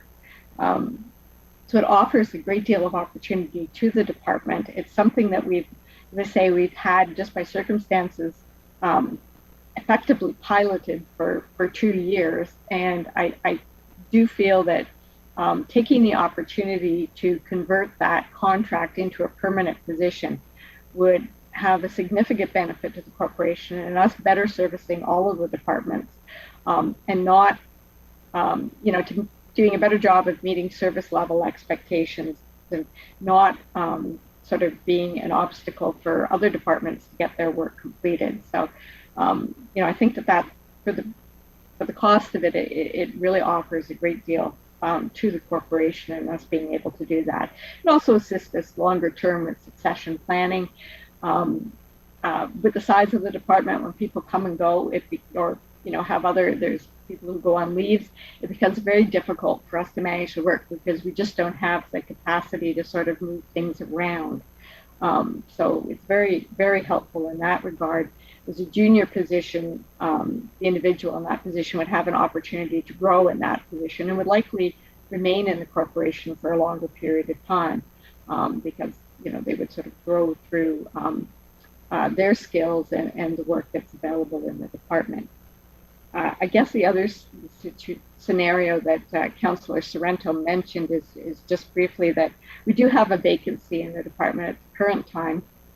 In addition to myself and this proposed junior lawyer position, we do have 2 assistant solicitor 2 positions, which are more senior level positions. These are lawyers who have a minimum of 5 years of experience and typically have more experience than that. We have a vacancy that has been a position that's been vacant since mid-May that we have not been able to fill. And that is also significantly impacting our service level. And that's more of it's a different problem. It's I would say more of a systemic issue with respect to wages. We've been unable to attract a candidate at its current posted position. I think that's something that is a bigger and broader issue that will need to be addressed in terms of both retention and recruitment. So I think it's really what I have to say, and happy to take any questions from the councillors. So thank you, through you, Chair. Thank you, Solicitor Salter. So can we just say through the Chair to Solicitor Salter, would it be a fair statement for me to say that essentially that other municipalities are paying much more than we are? And this is not to be disparaging. I'm just making a statement. Would that be a fair statement for the same position? Thank you, Mr. Chair, to Councillor Sorrento. That's correct. Certainly I've done the environmental scan, and so has our Human Resources Department. We know that other municipalities posting similar positions in the marketplace, looking for lawyers with similar level of experiences, are paying, in the order of $30,000, $40,000, $50,000 more effectively for the same position, and that is likely a factor in our difficulty in recruiting. Thank you, Solicitor. Chair Cisco, through you to Director Kate. Director Kate, can you speak to my comments that I made specifically with regard to your department, your current staffing level, and your staff that's currently on a contract, and why we need to make this a full-time position, and why we need more planners in your department? Thank you. And through the chair to Councillor Sorrento, I do appreciate the questions. The planning section is actually responsible for public inquiries, development inquiries, pre-submission consultations, research, policy development, growth management, provincial policy conformity, official plan amendments, zoning bylaw amendments, subdivisions, plans of condominium, site plans, consents, minor variances, part law control, deeming bylaws, holding provisions, earned term control bylaws, heritage planning, heritage permits, urban design, and community improvement plan administration, to name a few. The majority of planning work is legislated approvals. Our processes, how to review applications, what provincial policies to assess and how much weight to give them, who to circulate them to, and what impacts need to be justified in the time frame in which to deliver services are all regulated by provincial legislation. The expectation is that development services will be delivered within the time frame set by legislation. The department does not and cannot deliver in this regard. This is primarily due to a lack of staffing resources. It's no secret to anyone on council that there are weekly complaints about staff not getting back to applicants, the length of time applications take to review, and frustrations about lags in service. This is not a behavioral issue. Planning staff are absolutely overwhelmed with workload. Diverting staff from one priority to another does not solve the problem. It simply redirects efforts from one applicant to another. The planning section complement totals only 13 FTEs, 5 of whom are assigned to development application review, which is entirely inadequate for a city with an urban growth center and a development application workload that is being experienced by the city. And no, the other 8 staff cannot be directed to development review. They are responsible for policy, heritage, CIP, committee of adjustment, and technical assistance. We have one contract planner, and that contract has existed for over 6 years, and during that time has had approximately 7 people in it. We lose a lot of time going through recruitment just to train someone up for them to leave to another municipality that pays more and offers more stable employment. A comparison of comparator city planning departments and their workload has recently been undertaken using 2020 population and workload statistics. I evaluated the cities of Barrie, Kingston, Oshawa, Whitby, and Waterloo, all mid-sized cities with comparable populations and comparable development application statistics. The city of St. Catharines had the second largest application load and the smallest staff complement of all of them. In fact, the research indicates that the city's planning section is under-resourced by a minimum of 6 full-time planning positions, and that was only using 2020 statistics. Application statistics don't take into account the increasing complexity of applications, nor do they address some very important overdue policy initiatives that the city needs to undertake to guide the future of the city. This work is postponed every year because the city has one single policy planner who is working primarily on provincial and regional compliance exercises and Ontario Land Tribunal hearings. While the work continues to get done, the cost is measured in the impacts to our staff's mental health. In the last 3 years, the department has seen over 120% increase in pre-submission consultation applications. These applications are indicators of what next year's workload will be. This is not sustainable. It will lead to further impacts on our employees' mental health, a decline in customer service delivery, and a delay in getting important development projects online, including jobs and much needed additional housing units. Simply put, the planning section, we are not treading water, we are drowning.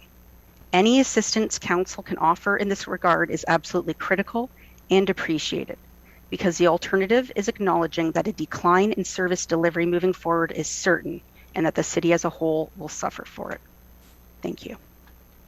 My goodness, thank you, Director. Through you, Chair, to our CAO, Director Oakes. As the leader of our corporation, do you have any additional comments that you would like to add, sir? I have a lot of comments through you, Mr. Chair.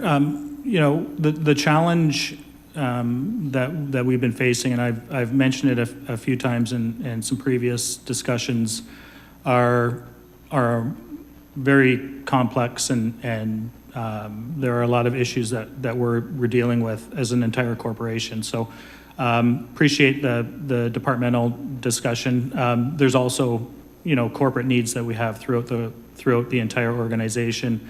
We're in a bit, I would call it a perfect storm in terms of we are seeing a significant amount of increase in development activity, and that's creating some significant pressures on our planning and development team, both in the planning side, but also in the building services side as well in legal. That's absolutely true.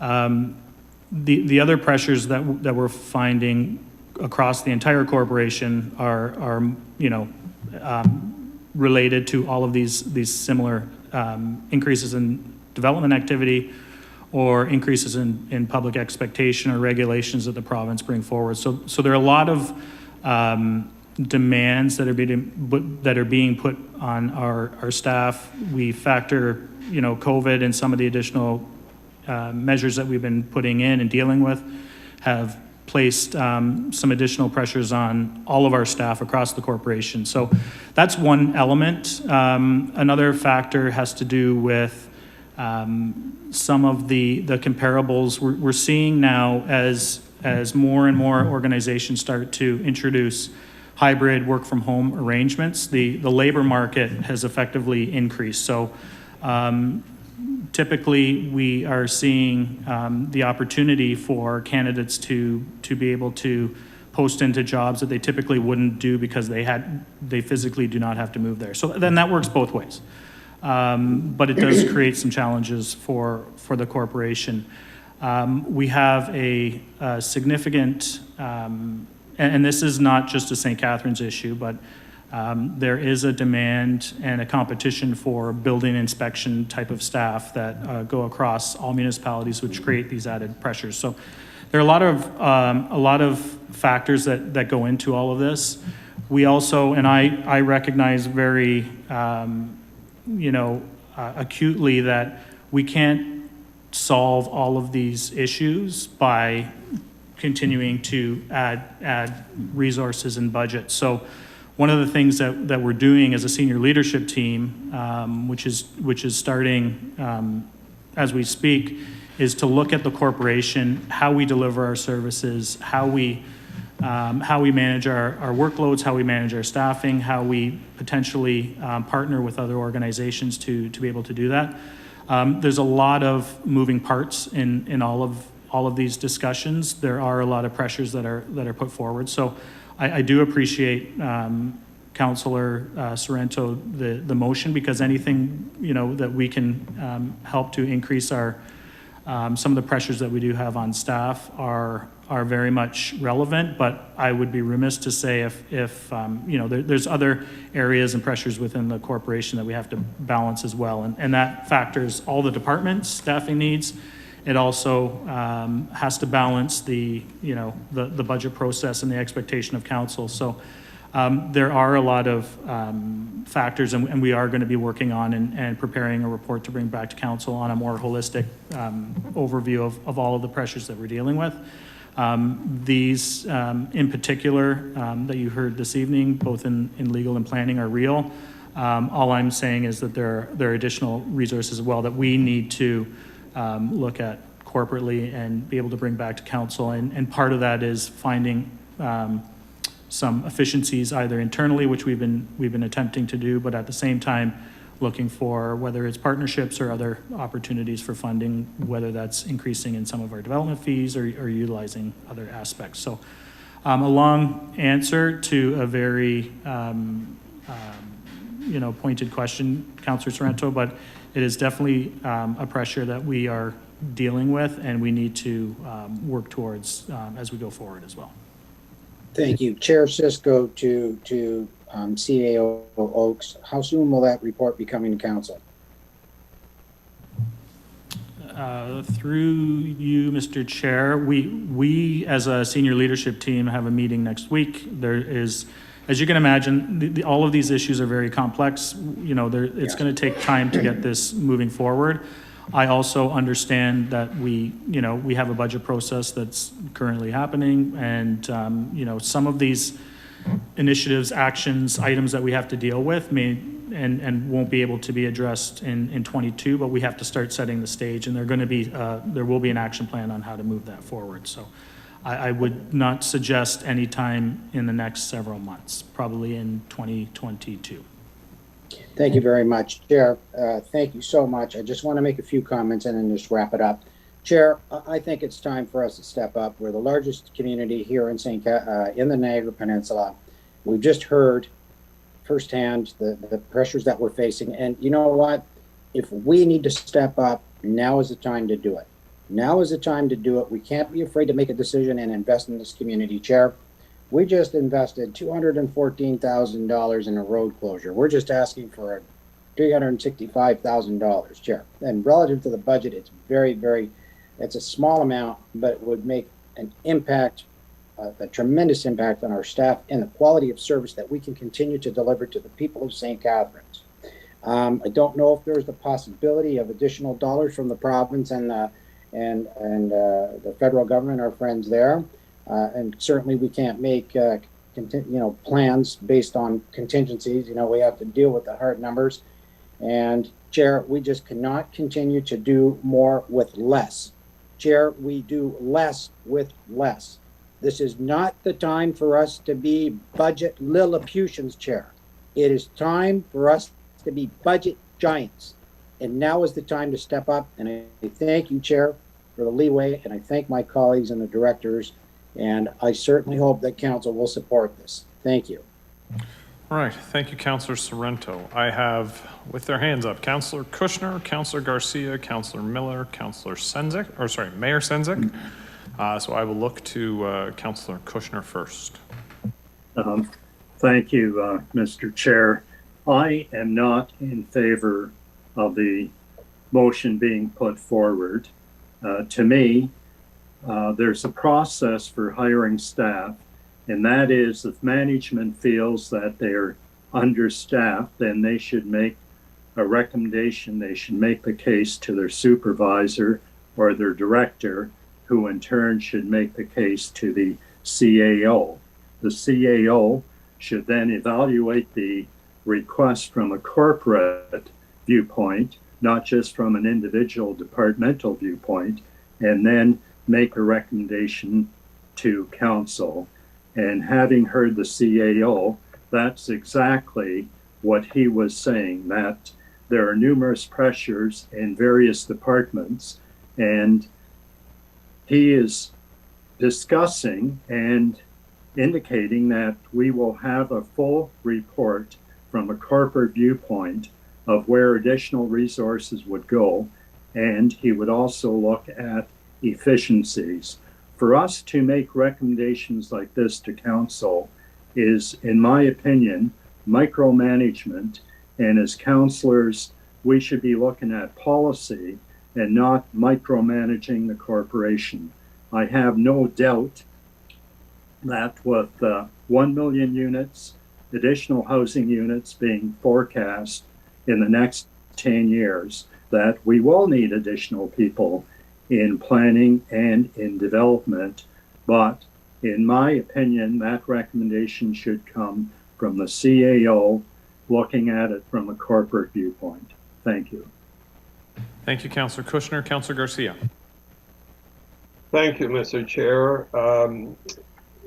First of all, I wanted some clarification from the CAO when I look at this wording here, because the wording says addition 365 in the CAO departmental budget to increase the complement by 3 positions. And the CAO had already reviewed with us his recommendation in terms of his senior staff, and I don't know if these are 3 positions now. I know Councilor Sorrento has talked about planning and legal, but the way this reads to me is that these are 3 positions in the CAO's office. Through the chair, no, the intent would be the hiring of staff and the administration of that falls to the CAO and to the administration. So if the increase in complement were to be made in the 3 positions, then it was the idea would be this would be dealt with at a corporate level and managed through my office and in conjunction with the entire senior leadership team. It's not intended to have 3 additional staff within the office of the CAO. Thank you for that clarification. I must share with my colleagues that I 100% agree with what Councilor Kushner had to say. It seems to me that this motion, what we're doing here is we're replacing our HR department and making the kinds of recommendations that they should be making to the CAO for him to eventually bring something to council. So I certainly would not support this. I also think that I respectfully disagree with my colleague, Councilor Sorrento, saying this is the time to step up. I think this is not the time to make major additions, considering the pressures that we're under. And as the CAO has mentioned, efficiency is the key here. In the private sector, we would just have to adapt and be more efficient, and we don't just add staff and keep adding staff. And we've added a lot of staff in the last couple of years. And, you know, planning, for example, we now have a person dedicated to managing CIP, and there are not that many CIP applications. So to me, the key is more efficiency, but I do not think that we should be making decisions on staffing at this level, which, as Councilor Kushner said, it puts us in a micromanagement position. So I will not support this. Point of privilege, Chair. I don't appreciate that, even though Councilor Garcia has respectfully disagreed with me. I've got an obligation. We are understaffed and we have a budget crisis. And you know what? If we're not going to step up now, that's fine. It will come back to haunt us. Okay, thank you, Councilor. I'll just leave it at that. Thank you, Chair. Thank you, Councilor. Thank you, Councilor Garcia. Councilor Miller, followed by Councilor Littleton, and then Mayor Sendzik. Yeah, I'm always concerned when people compare us to the private sector. I hope my colleagues realize we're not. Councilor, somehow you muted yourself in the middle of your first sentence. Oh, you know what? That was good because I think I came out too hot there. So that was a good. I did that purposely. I'm always concerned when people compare us to the private sector. I would hope my colleagues realize that we are not in the private sector. With regards to Councilor Kushner's comment, I respect what he's saying about the process, but I think part of our job is also to give the resources to our corporation, to our staff to do their job. And the alarm bells on this have been ringing for years. I mean, the last term of council, and total, I have respect for them and the decisions they made, removed dozens of full-term positions. I don't know if that came from HR. I would suspect it did not. We've been told that we've been running lean. We just got a report about that on this term of council, how lean we are. The planning department, we've heard about how understaffed we are on a very regular basis, to the point that that's become a pet issue in and of itself. And I'm sure myself and probably a couple other councilors think Councilor Sorrento is stealing our thunder here on this one, because it's something we've been talking about ad nauseum. And I think I'm happy to second this motion, and I appreciate Councilor Sorrento bringing it forward, because it is something that we need to start addressing. I get we can't hire all the staff we need at once, perhaps. And I think Councilor Sorrento and I usually come to budget issues from different perspectives, but I think this is an ultimate example where our service delivery is really suffering from being understaffed. The community's noticing it. Our staff are certainly noticing it. But ultimately, this is a financially prudent decision because the amount of lost money we have constantly retraining staff and having to constantly rehire staff, that's not just money we're losing, but it's staff time. I mean, the people on our staff are training those people who could be doing other things. So I think this is only the start of getting our staff complement to where it needs to be. Certainly, these are two departments that I think it's fitting because they sort of touch on everything we do. And I make this comment regularly. I don't think we go a council meeting without adding something to the planning department's job or tasks.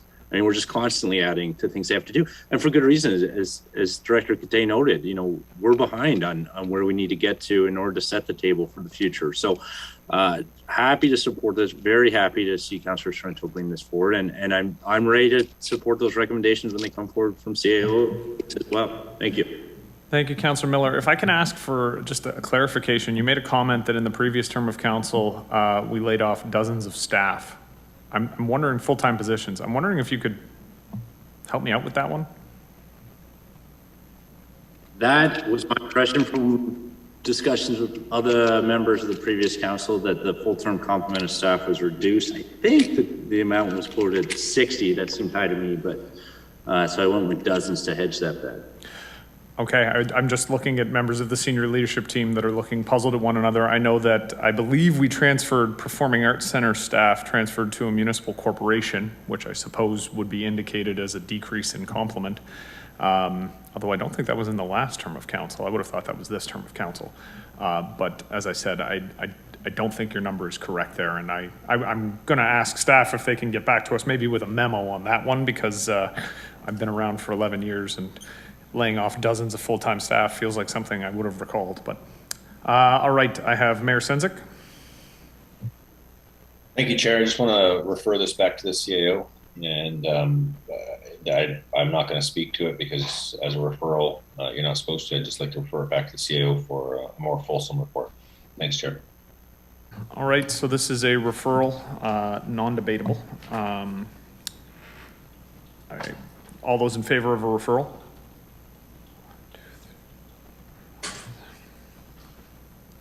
Chair, can we get a recorded vote, please? A recorded vote. So a recorded vote has been requested, and I will look to the Deputy Clerk. Mayor Senzik, Yes. Councillor Garcia, Yes. Councillor Kushner, Yes. Councillor Miller, No. Councillor Phillips, Yes. Councillor Porter, Yes. Councillor Littleton, Yes. Councillor Dodge, Yes. Councillor Sorrento, No. Councillor Williamson, Yes. and Chair Cisco. Yes. And that's carried. All right. Sorry. Moving on to number 4, contribution to the Merit and Lions Club for Civic Celebrations. Councillor Miller is moving a proposed amendment regarding a contribution to the Merit and Lions Club for Civic Celebrations, that the draft 2022 operating budget include an additional $15,000 contribution towards the Merit and Lions Club for Civic Celebrations, with this addition being funded from the Civic Project Fund. So there is no net budget change. There is no impact on the median household. And we do need a seconder. So is there a seconder? Councillor Littleton, that's the direction I was looking in. And Councillor Miller, as it is your amendment, I offer to you, would you like to speak first, or would you like to reserve the right to speak at the end? I'll speak at the end, though I will express joy that I'm not the last amendment. If they're in time-wise, I can't believe mine was in earlier than someone else's. So first time in my life, so better. We all appreciate you being on time for once. Councillor Sorrento. Thank you, Budget Chair. Through you, Chair, to Councillor Miller. Will you be working with the Grantham Lions on the civic celebrations? To my colleague, I specifically have been working closely with the Meriton Lions regarding specifically Labor Day Festival at the Grantham Lions. I'm sure would have similar concerns about their ability to continue to offer civic celebrations. So I'm sure that their needs might align, but I have not reached out to them directly, no. Well, that's okay. That's all right. Thank you, Chair. I made my point.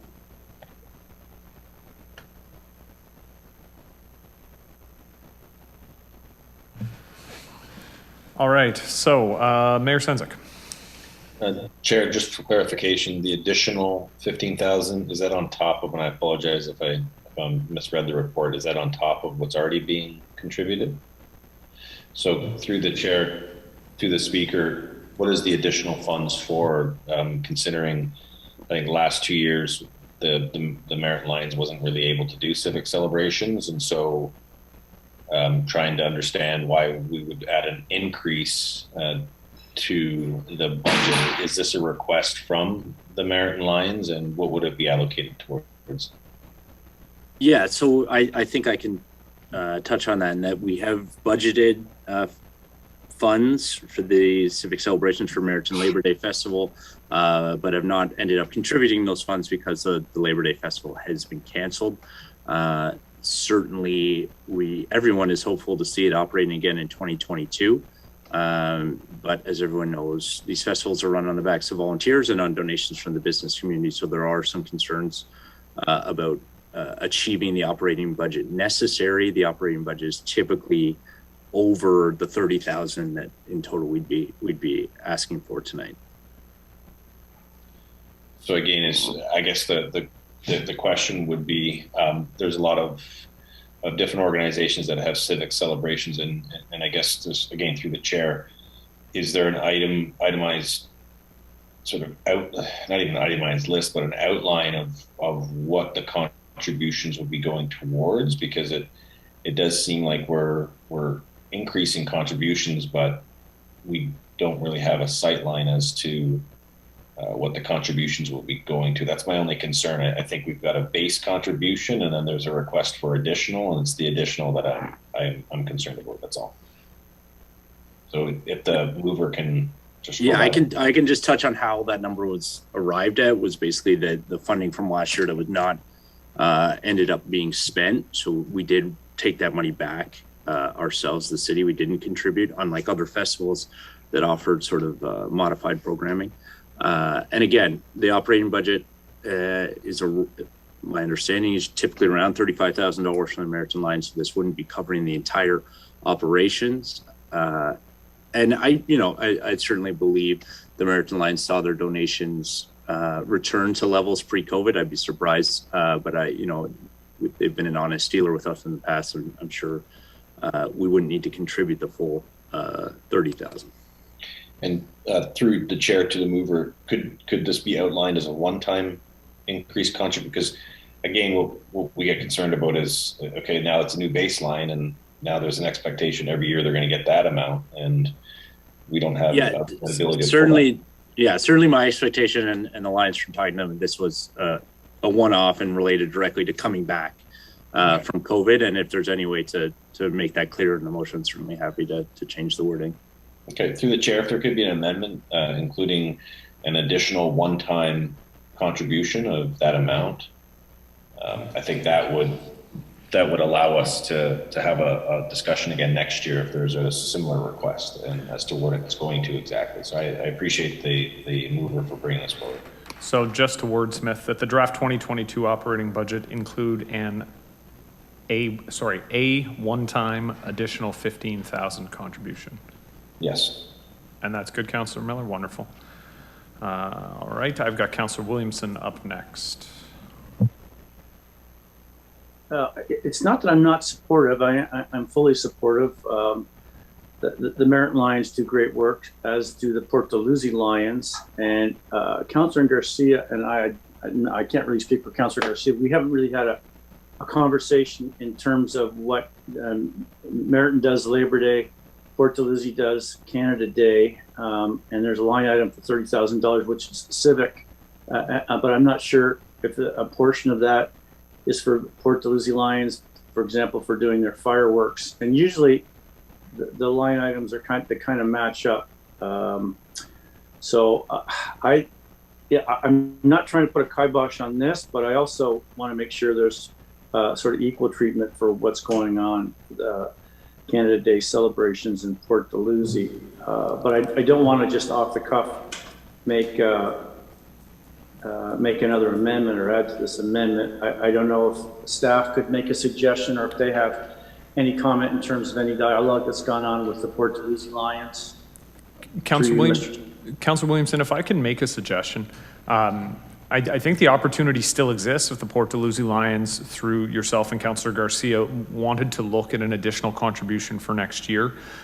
Because these additional contributions would come from the Civic Project Fund, they wouldn't have to necessarily be dealt with through the budget process. Because that is a reserve fund, we could make decisions with respect to an additional contribution to the Port Dalhousie Lions Club or another group. Those are decisions we could make at other times.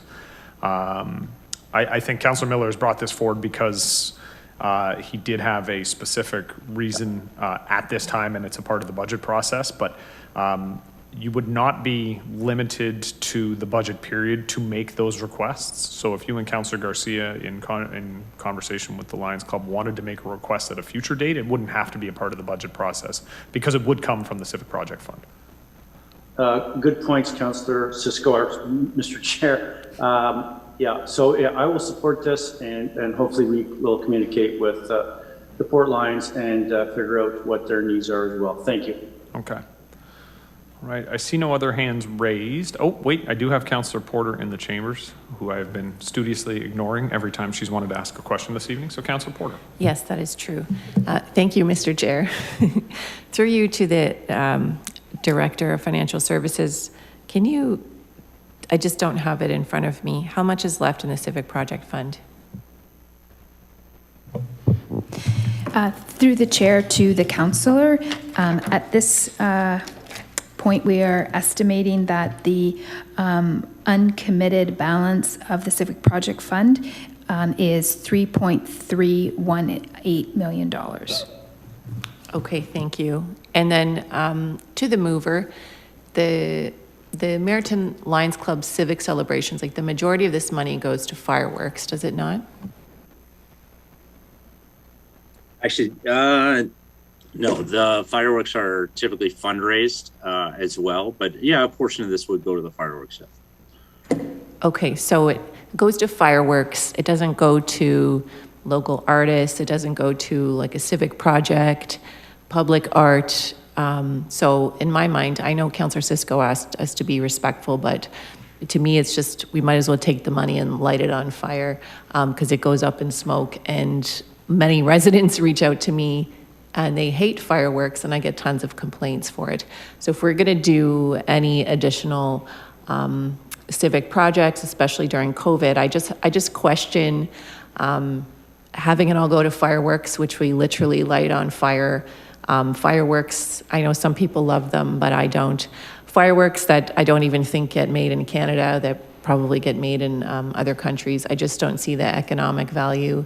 It's a little bit of fun, sure, but I think there's more important investments. So for this one, it's a COVID budget. We just heard from staff at how tight things are, and we asked them to sharpen their pencils, and I think that we need to be doing the same thing and just being really wise, even with these smaller projects. So thank you. Thank you, Councillor Porter. And I will say, just for clarity's sake, when I requested politeness and respect, you are allowed to have very strong opinions about things. The politeness and the respect is towards one another. And I want to make sure that everybody is very clear on that. It is totally okay, and a good turn of phrase is always appreciated, especially by our media friends. But the respect is between one another and the collegiality, and that's what I was going for. With that, there are no other hands up, so I will turn to Councillor Miller, and I look forward to his rebuttal. I guess I politely and respectfully invite anyone who thinks that the Meriton Labor Day Festival is a fireworks festival to come down that weekend. You'll see a lot of people in Meriton. It is very important to the corporate and commercial sector of Meriton. It's very important to the community as a whole. We frankly don't celebrate Labor Day as well as we should in this country as a whole. This has become a sort of iconic festival, not just for St. Catharines or Meriton or Niagara, but for Southern Ontario as a whole. I think, as someone wisely said earlier about something else, I wouldn't look at this as a cost. I'd look at this as an investment in an incredible event and ensuring we don't lose something that's been key to the fabric of the community. we've talked a lot about helping small business over the last, what are we in, about 19 months. This is an opportunity to alleviate some of the pressure for donations and things like that that small businesses would typically give. Some of those small businesses, unfortunately, didn't survive the pandemic, who would typically give to this festival. So again, I think this is a modest, another word that was used earlier, and relatively small amount of money for a one-time insurance at this really important festival. Again, important to the cultural makeup of the community, but important to the business community of Meriton as well that suffered.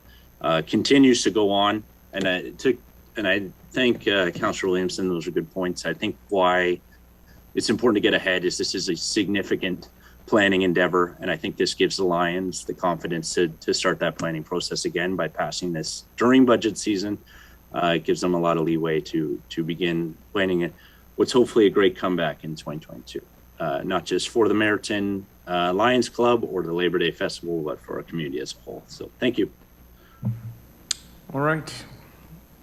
Okay, I see Councillor Garcia. I did offer Councillor Miller the final comment, but if you do have a question for clarification.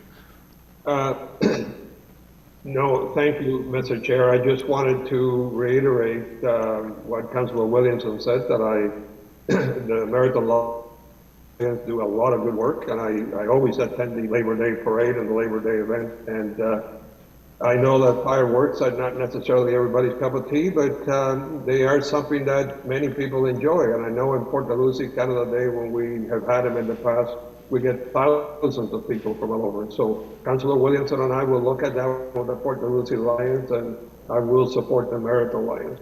Okay. And yes, we all have fond memories. I do enjoy walking the parade route with you, Councillor Garcia, and other councillors. We do collect food for community care on an annual basis, and I think we all look forward to having that opportunity to do that again.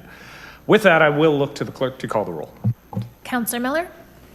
Yes. Councillor Littleton? Yes. Councillor Kushner? Yes. Councillor Garcia? Yes. Councillor Dodge? Yes. Councillor Phillips? Yes. Councillor Porter? No. Councillor Sorrento? Hardy, yes. Councillor Williamson? Yes. Mayor Senzik? Yes. Chair Sisko? A heartier yes. And that's carried. All right, moving on to item number 5, Veterans Banners for Remembrance Day. Mayor Senzik is moving a proposed amendment regarding Veterans Banners for Remembrance Day, that the draft 2022 operating budget include an additional $5,000 under Civic receptions to install and take down Veterans Banners for Remembrance Day in Port Dalhousie and the downtown. This would have an annual impact to the median household of 0.01% or 7 cents. And Mr. Mayor, do we have a seconder for this motion? Councillor Dodge. Mr. Mayor, you have the option to speak now, or if you'd like to speak at the end. Yeah, I don't think this needs a considerable amount of discussion in that currently there's banners in Port Dalhousie and in downtown St. Catharines, and we have to, as a city, we have to account for putting up and taking them down as we're working in cooperation with the Legions. And so this is the amount that we're putting under Civic receptions. It hasn't been in there previously, but we want to bookmark it now because it'll be an annualized cost moving forward. So it's something that I think we need to do. Thanks, Chair. All right. Thank you, Mr. Mayor. Are there any comments or questions?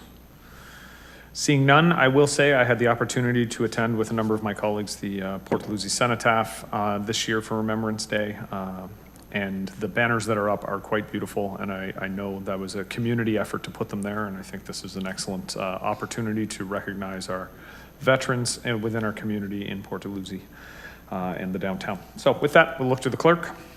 Mayor Senzik? Yes. Councillor Dodge? Yes. Councillor Garcia? Yes. Councillor Kushner? Yes. Councillor Williamson? Yes. Councillor Sorrento? Aye. Councillor Porter? Yes. Councillor Phillips? Yes. Councillor Miller? Yes. Councillor Littleton? Yes. And Chair Sisko? Yes. And that's carried. All right, the November 22nd meeting was originally scheduled to discuss questions and amendments that would have been related to the operating budget, but we have not received any notice of any other amendments. And if there are no more questions or amendments coming forward, we can cancel the November 22nd council meeting and would then prepare the final operating budget for the public meeting on the 13th. Are there any other amendments the councillors will be bringing forward or questions at this time? Councillor Sorrento, I know you had a few questions, so I will open the floor to you. Thank you, Budget Chair. Thank you so much. I do have one question, and through you, Chair Cisco, to Director Smith.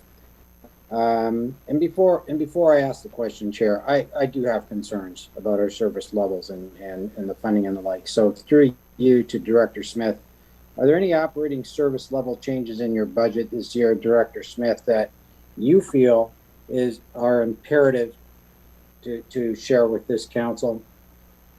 Through you, Mr. Chair, to the councillor, once again, given the constraints that we've had, we've pretty much entered a status quo budget with the service levels for the most part remaining the same as last year.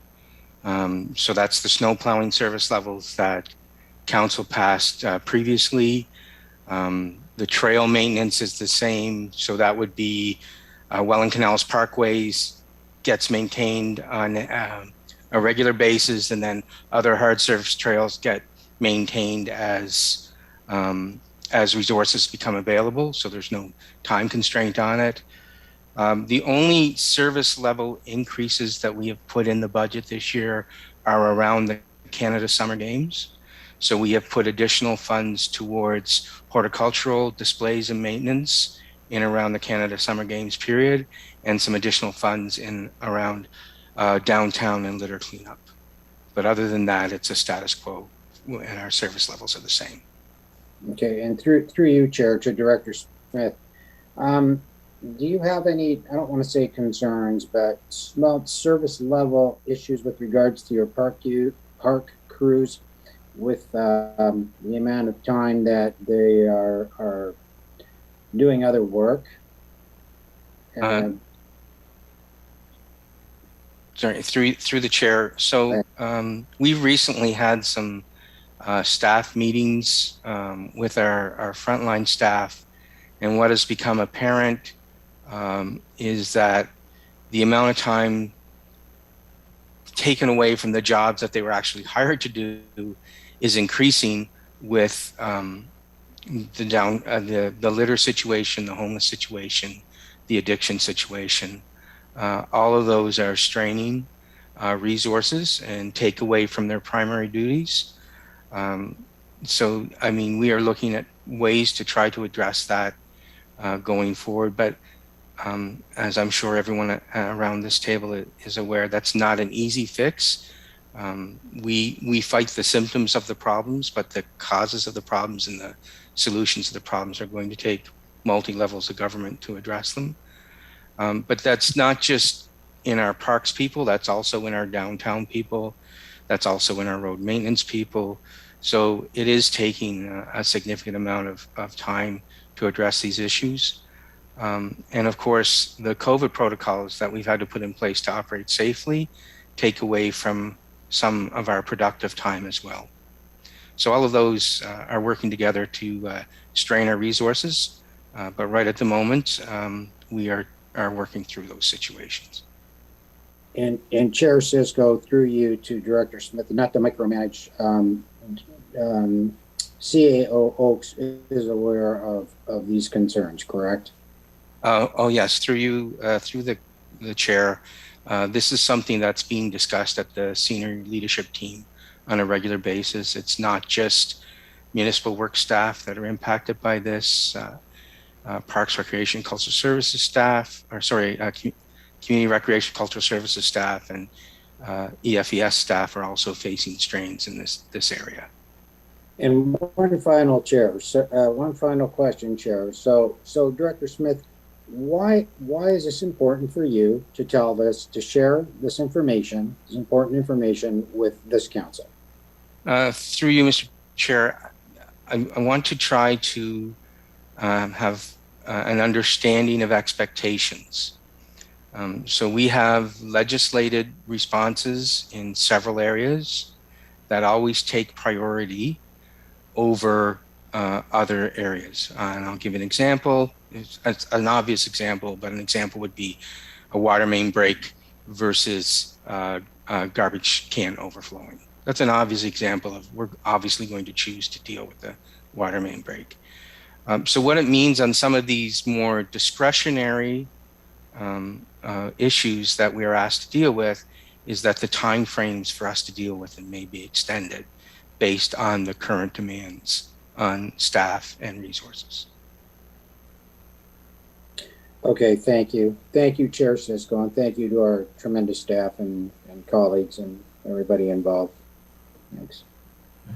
All right. Thank you, Councillor Sorrento. Councillor Porter, followed by Councillor Miller.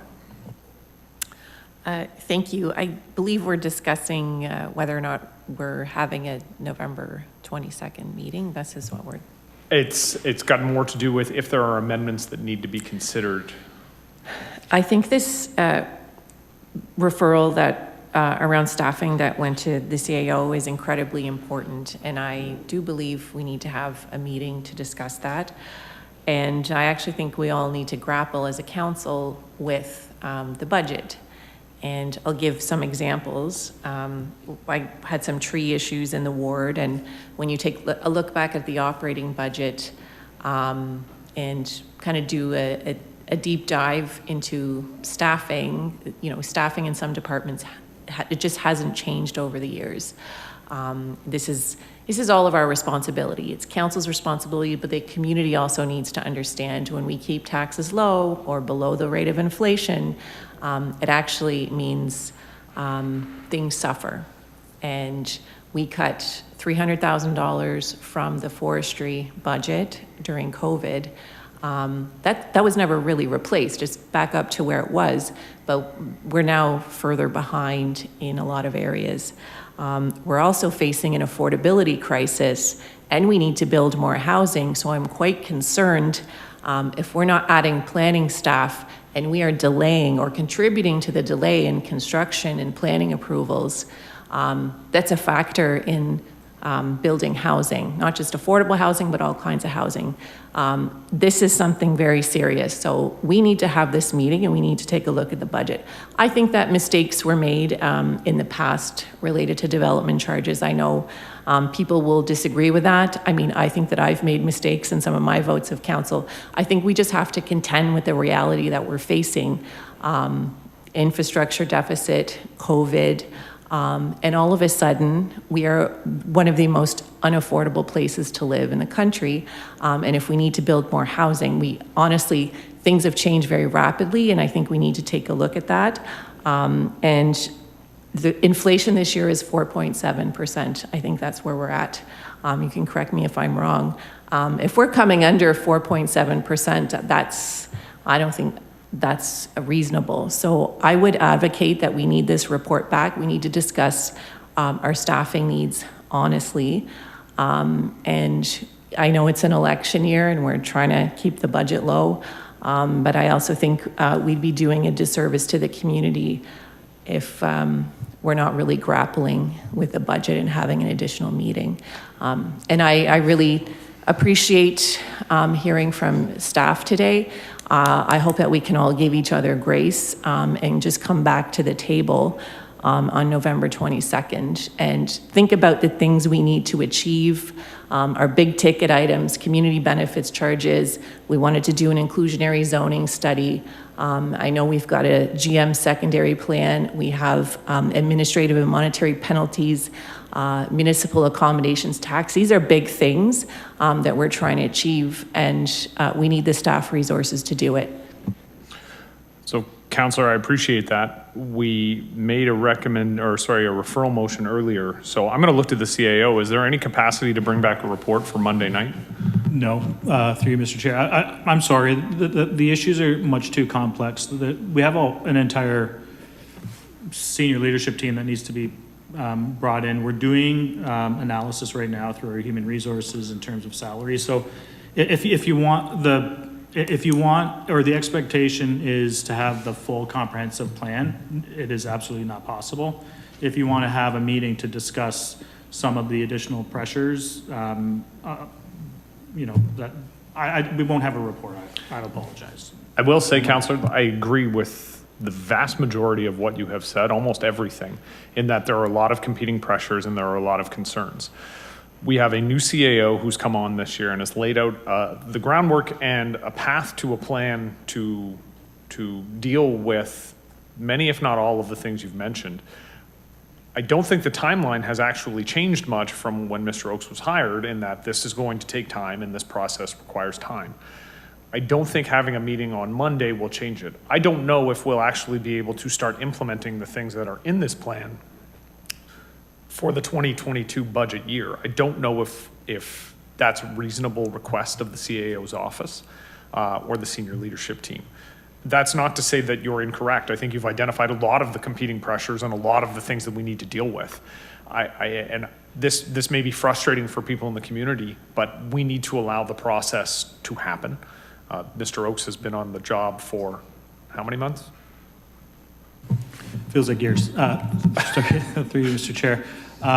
Since August. And, you know, I have to make this comment because it's been a struggle for all of us. We're dealing with a lot of issues. We've been dealing with COVID, pandemic. So all of these factors are contributing to staff frustration. They're contributing to the public frustration on expectations. There is no silver bullet that we're going to be able to solve this problem in a year.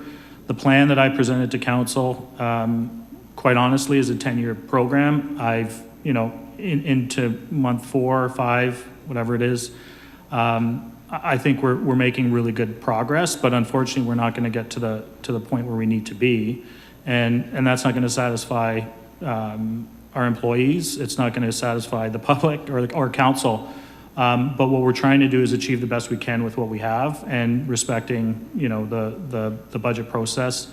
If there's a discussion to be had in terms of how we want to manage some of the immediate pressures, that's another question to have. But just to give a sense of the complexity, if we make changes and if we understand and do the analysis that we have a wage issue and a competition issue from competing, we have to look at the entire organization and how does that layer out across the entire corp. And that work takes time, and we are working on it. It's been in the work, and is it happening fast enough? Absolutely not. But the team that's working on it is also working on our vaccination program and all of the other elements. So, you know, are we going to meet all of our timelines and objectives? No, because we're trying to also manage the public health and safety of both our staff and the public. And right now that takes priority, unfortunately, and some of these other expectations need to, and hopefully people can understand and appreciate that, because we are under a ton of stress, strain, and all staff, all council, all residents, I appreciate all aspects of that. Whatever we can do as a senior leadership team, we're trying to, and we need to and want to continue with council as we go forward. So I don't want to rush anything, is what I'm suggesting. Okay. Councillor Porter? Yeah, I do appreciate that. If we need to have some other meeting, or at least one other meeting before it finally comes back to council, I'm saying we might need to do that. And I think the other point I'm trying to make is if it's going to be, let's put it out on the table, it's going to be an election year. I don't know what the weather's going to be like this year, but sometimes things happen and our residents complain to us. And we just need to also be cognizant that sometimes we make a decision as a council. We approve budgets, so we approve the 2020 budget, for example, and we cut $300,000 under the forestry. That's on me.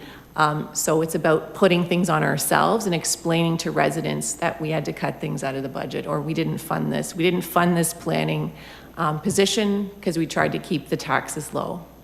And that's why there's a delay here. That's why we're understaffed in the forestry. So I think it's just about being honest.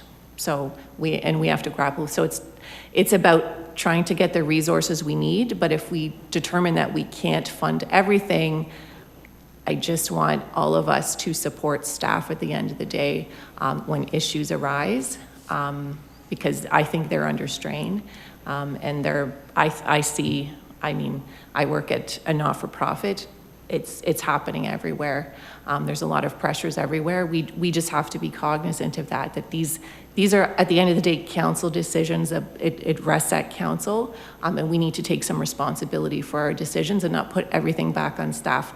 Why wasn't this picked up? Why wasn't this cul-de-sac plowed? We just need to consider that going forward.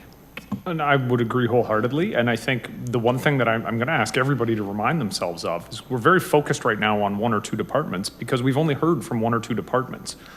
And I would imagine if we talk to all members of the senior leadership team in every department, we would hear multiple priorities across the corporation, as Mr. Oakes has very clearly outlined this evening. And I think that's why we have to allow him the time and the senior leadership team the time and the opportunity to put forward a coherent plan, because I tend to agree with the comments that were made earlier. We can't start picking and choosing. And I think that the ultimate goal of the amendment, which was referred to put this power in the CAO's office, is the right direction to go. But I also think that it's right for the CAO to be able to present that plan. Okay. With that, and I will say, with respect to an additional meeting, I mean, if we need to have a meeting on the 22nd, I'm fine with that. That's why it's on the schedule. But we need to have very specific amendments to deal with. We should not be having a budget meeting of council on the 22nd to talk about wide-ranging topics, because I think that will lead to frustration and it won't lead to where we need to get with this process right now, which is the 2022 budget. However, you are 100% correct. And if this is part of the work plan for the Budget Standing Committee in the new year to have these wide-ranging discussions and to invite the rest of council, I think that that's a valid use of our time in the months of January, February, March. Because this is, to Mr. Oakes' point, a 10-year plan, not a 2-month plan, not an election year plan for sure, a 10-year plan that will likely outlive many of our tenures on this council. Councillor Miller.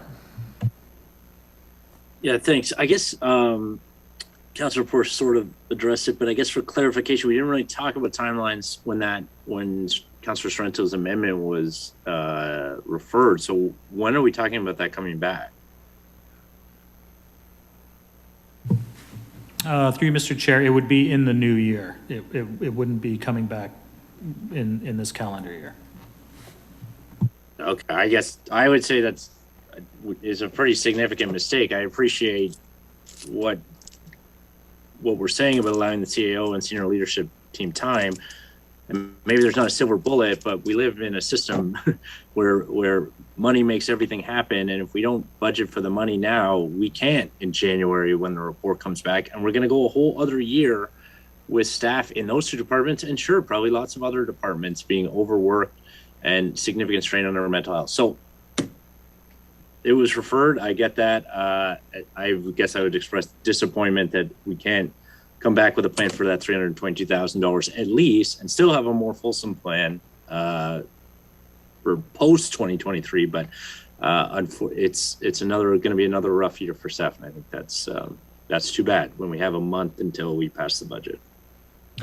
Thank you, Councillor Miller. And I will make one comment, because I think you make a valid point that we may get this report back in January or February and decide there is actually a pressing immediate need right now. And we can do then what we have done in the past. And I believe in this term of council, we have added positions in year, funded them through our reserves for the balance of that year, and then put them into the operating budget for preceding years. We also, and I will say very prudently, are not counting right now on money from upper levels of government, but there's a very strong belief in the municipal sector that some form of Safe Restart money for 2022 will be coming. And that would also open up possibilities for us to be able to fund in year and address those priorities as they come up. So I want to make sure the community understands that the budget process deals with the budget for 2022, but it is not the be-all, end-all decision-making process if we decide we have additional priorities. And I think that's important for people to understand. We can make changes mid-course if we believe they are priorities that need to be addressed immediately. Councillor Williamson. Thank you, Mr. Chair. This is one sort of a perennial theme of mine I bring up regularly, particularly at budget time. And it is kind of nuts and bolts, a simple one. I know we have asset management plans and big picture stuff, but when I look at the Port Dalhousie Lighthouse and I see the window sash and sill and paint peeling off, and it gets to the point where it's rotted, or similar situation at our downtown courthouse, historic courthouse. These are simple maintenance concerns that I think we need to be taking a look at more carefully. I just am raising the point because I think it's when we take care of these things, they're what people see on a day-to-day basis, and the routine maintenance will save us from some big picture or larger expenses. And I've made the analogy in the past to the way that we have our pavement management plan. We caulk, we put tar on in cracks to lengthen the lifespan of our roads. And I think we need to be doing that a little bit on a more hands-on basis with some of our buildings and some other amenities. So anyway, I'm not going to put anybody on the spot. I just want to raise that because I do it regularly, and I just don't see evidence of our approach changing in that regard. Thank you. All right. Thank you, Councillor Williamson. I'm not seeing any amendments. So following consideration of the Rodman Art Institute of Niagara report, I will call for a motion to set the public meeting date, but we will move on to 8.4, which is the Rodman Art Institute of Niagara report. And there is a motion from the mayor with respect to this. So if we can bring that up on the screen. We do need a seconder that I'll second it. So Councillor Porter is seconding it, that the operating budget include an additional $75,000 from the Civic Project Fund for a grant funding agreement with Rodman Art Institute of Niagara to complete stakeholder consultations, comparator analysis, strategic planning, and the staff necessary to guide the development of a new public art gallery in downtown St. Catharines, and that if the funding is approved, the council waive the fees for the legal agreement between the Rodman Art Institute of Niagara and the City of St. Catharines. So Mayor Sendzik, I will give you the opportunity to speak first. Yeah, ever so briefly, Chair. It's just a matter of, we had the presentation from the Rodman Art Institute. We talked about one-year funding to make sure that we're seeding this, but we're not guaranteeing additional funding moving forward. That's what this motion does. It's a cautious first step to work with the Art Institute and move forward on a public art gallery here in St. Catharines. And this would be the opportunity for us to become involved. And the second point of waiving of the fees is that there will be a legal agreement required. And as is often the case, the organizations come back and say, can we waive the fees? So we're going to do that up front and take care of that as well. So it's based on what was presented previously, and I think it's a good, prudent move for us here in St. Catharines. Thank you, Chair. All right, Councillor Kushner, followed by Councillor Garcia. Yes, thank you, Mr. Chair. I'm fully supportive of the recommendation as written because when they first made their presentation for $75,000, they included $20,000 for an impact study, which I was very opposed to. I thought it was a waste of expenditure and instead suggested that the money be spent for strategic planning. And therefore, the recommendation this evening meets that objective. Thank you. All right, thank you, Councillor Kushner. Councillor Garcia, followed by Councillor Sorrento. Thank you, Mr. Chair. I just wanted to applaud the mayor for making that motion. I would have seconded it, and I think it's so important that we are supportive of having an art gallery in our city again. And when if any of you had a chance to look at the comparative information in that report, you see that some critical comparative municipalities at all levels do fund the portion of their gallery expenses, and we have such a large collection that of over 1,000 pieces, some of them from great artists, but a lot of Canadian artists, and I think the mayor is right to start out with the 75 and see how they move along, and And if things work out, there may be need to do more in the future, but at least it keeps the process going. And the volunteers I know are working very hard to make this a reality, so this will help them. Thank you. All right, Councillor Garcia, thank you very much. Are there any other speakers? Yes, Chair, I think I was next. Okay, your hand went up and then down, Councillor Sorrento, so I wasn't sure. Councillor Sorrento. Oh, you acknowledge me, Chair. Thank you so much. Brilliant motion. We have to have a place where the arts can live. Chair, I just hope we have enough lawyers on staff to be able to craft that agreement. Thank you. Thank you, Councillor Sorrento. You got a chuckle from all the staff in chambers, so well done. Very good. Not seeing any other questions or comments, I will look to the clerk in a moment to call the roll. I will just encourage any members of the community who are curious. I always like to point to the Agnes Etherington Art Gallery in Kingston. It is an example of what a really wonderful world-class art institute can do for a community, and I know in my conversations with folks with the Rodman Art Institute of Niagara, they look at Agnes Etherington as a very good example of what is possible. So with that, I will look to the clerk. Mayor Senzik, Yes. Yes. Councillor Porter, Yes. Councillor Kushner, Yes. Councillor Dodge, Yes. Councillor Phillips, Yes. Councillor Sorrento, Yes. Councillor Williamson, Yes. Councillor Miller, Yes. Councillor Littleton, Yes. Councillor Garcia, A strong yes. Chair Cisco. A stronger yes. And that's carried. So with no other amendments coming forward, we will cancel the November 22nd meeting. Without that meeting, is there a councillor who wishes to move a motion to set the public meeting for December 13th? Councillor Littleton, can I have a seconder? Councillor Kushner, thank you so much. So the motion is that the draft 2022 operating budget with the changes directed by the council be referred for consideration after the public meeting scheduled for December 13th, 2021, for which notice will be duly given. I'll look to the clerk.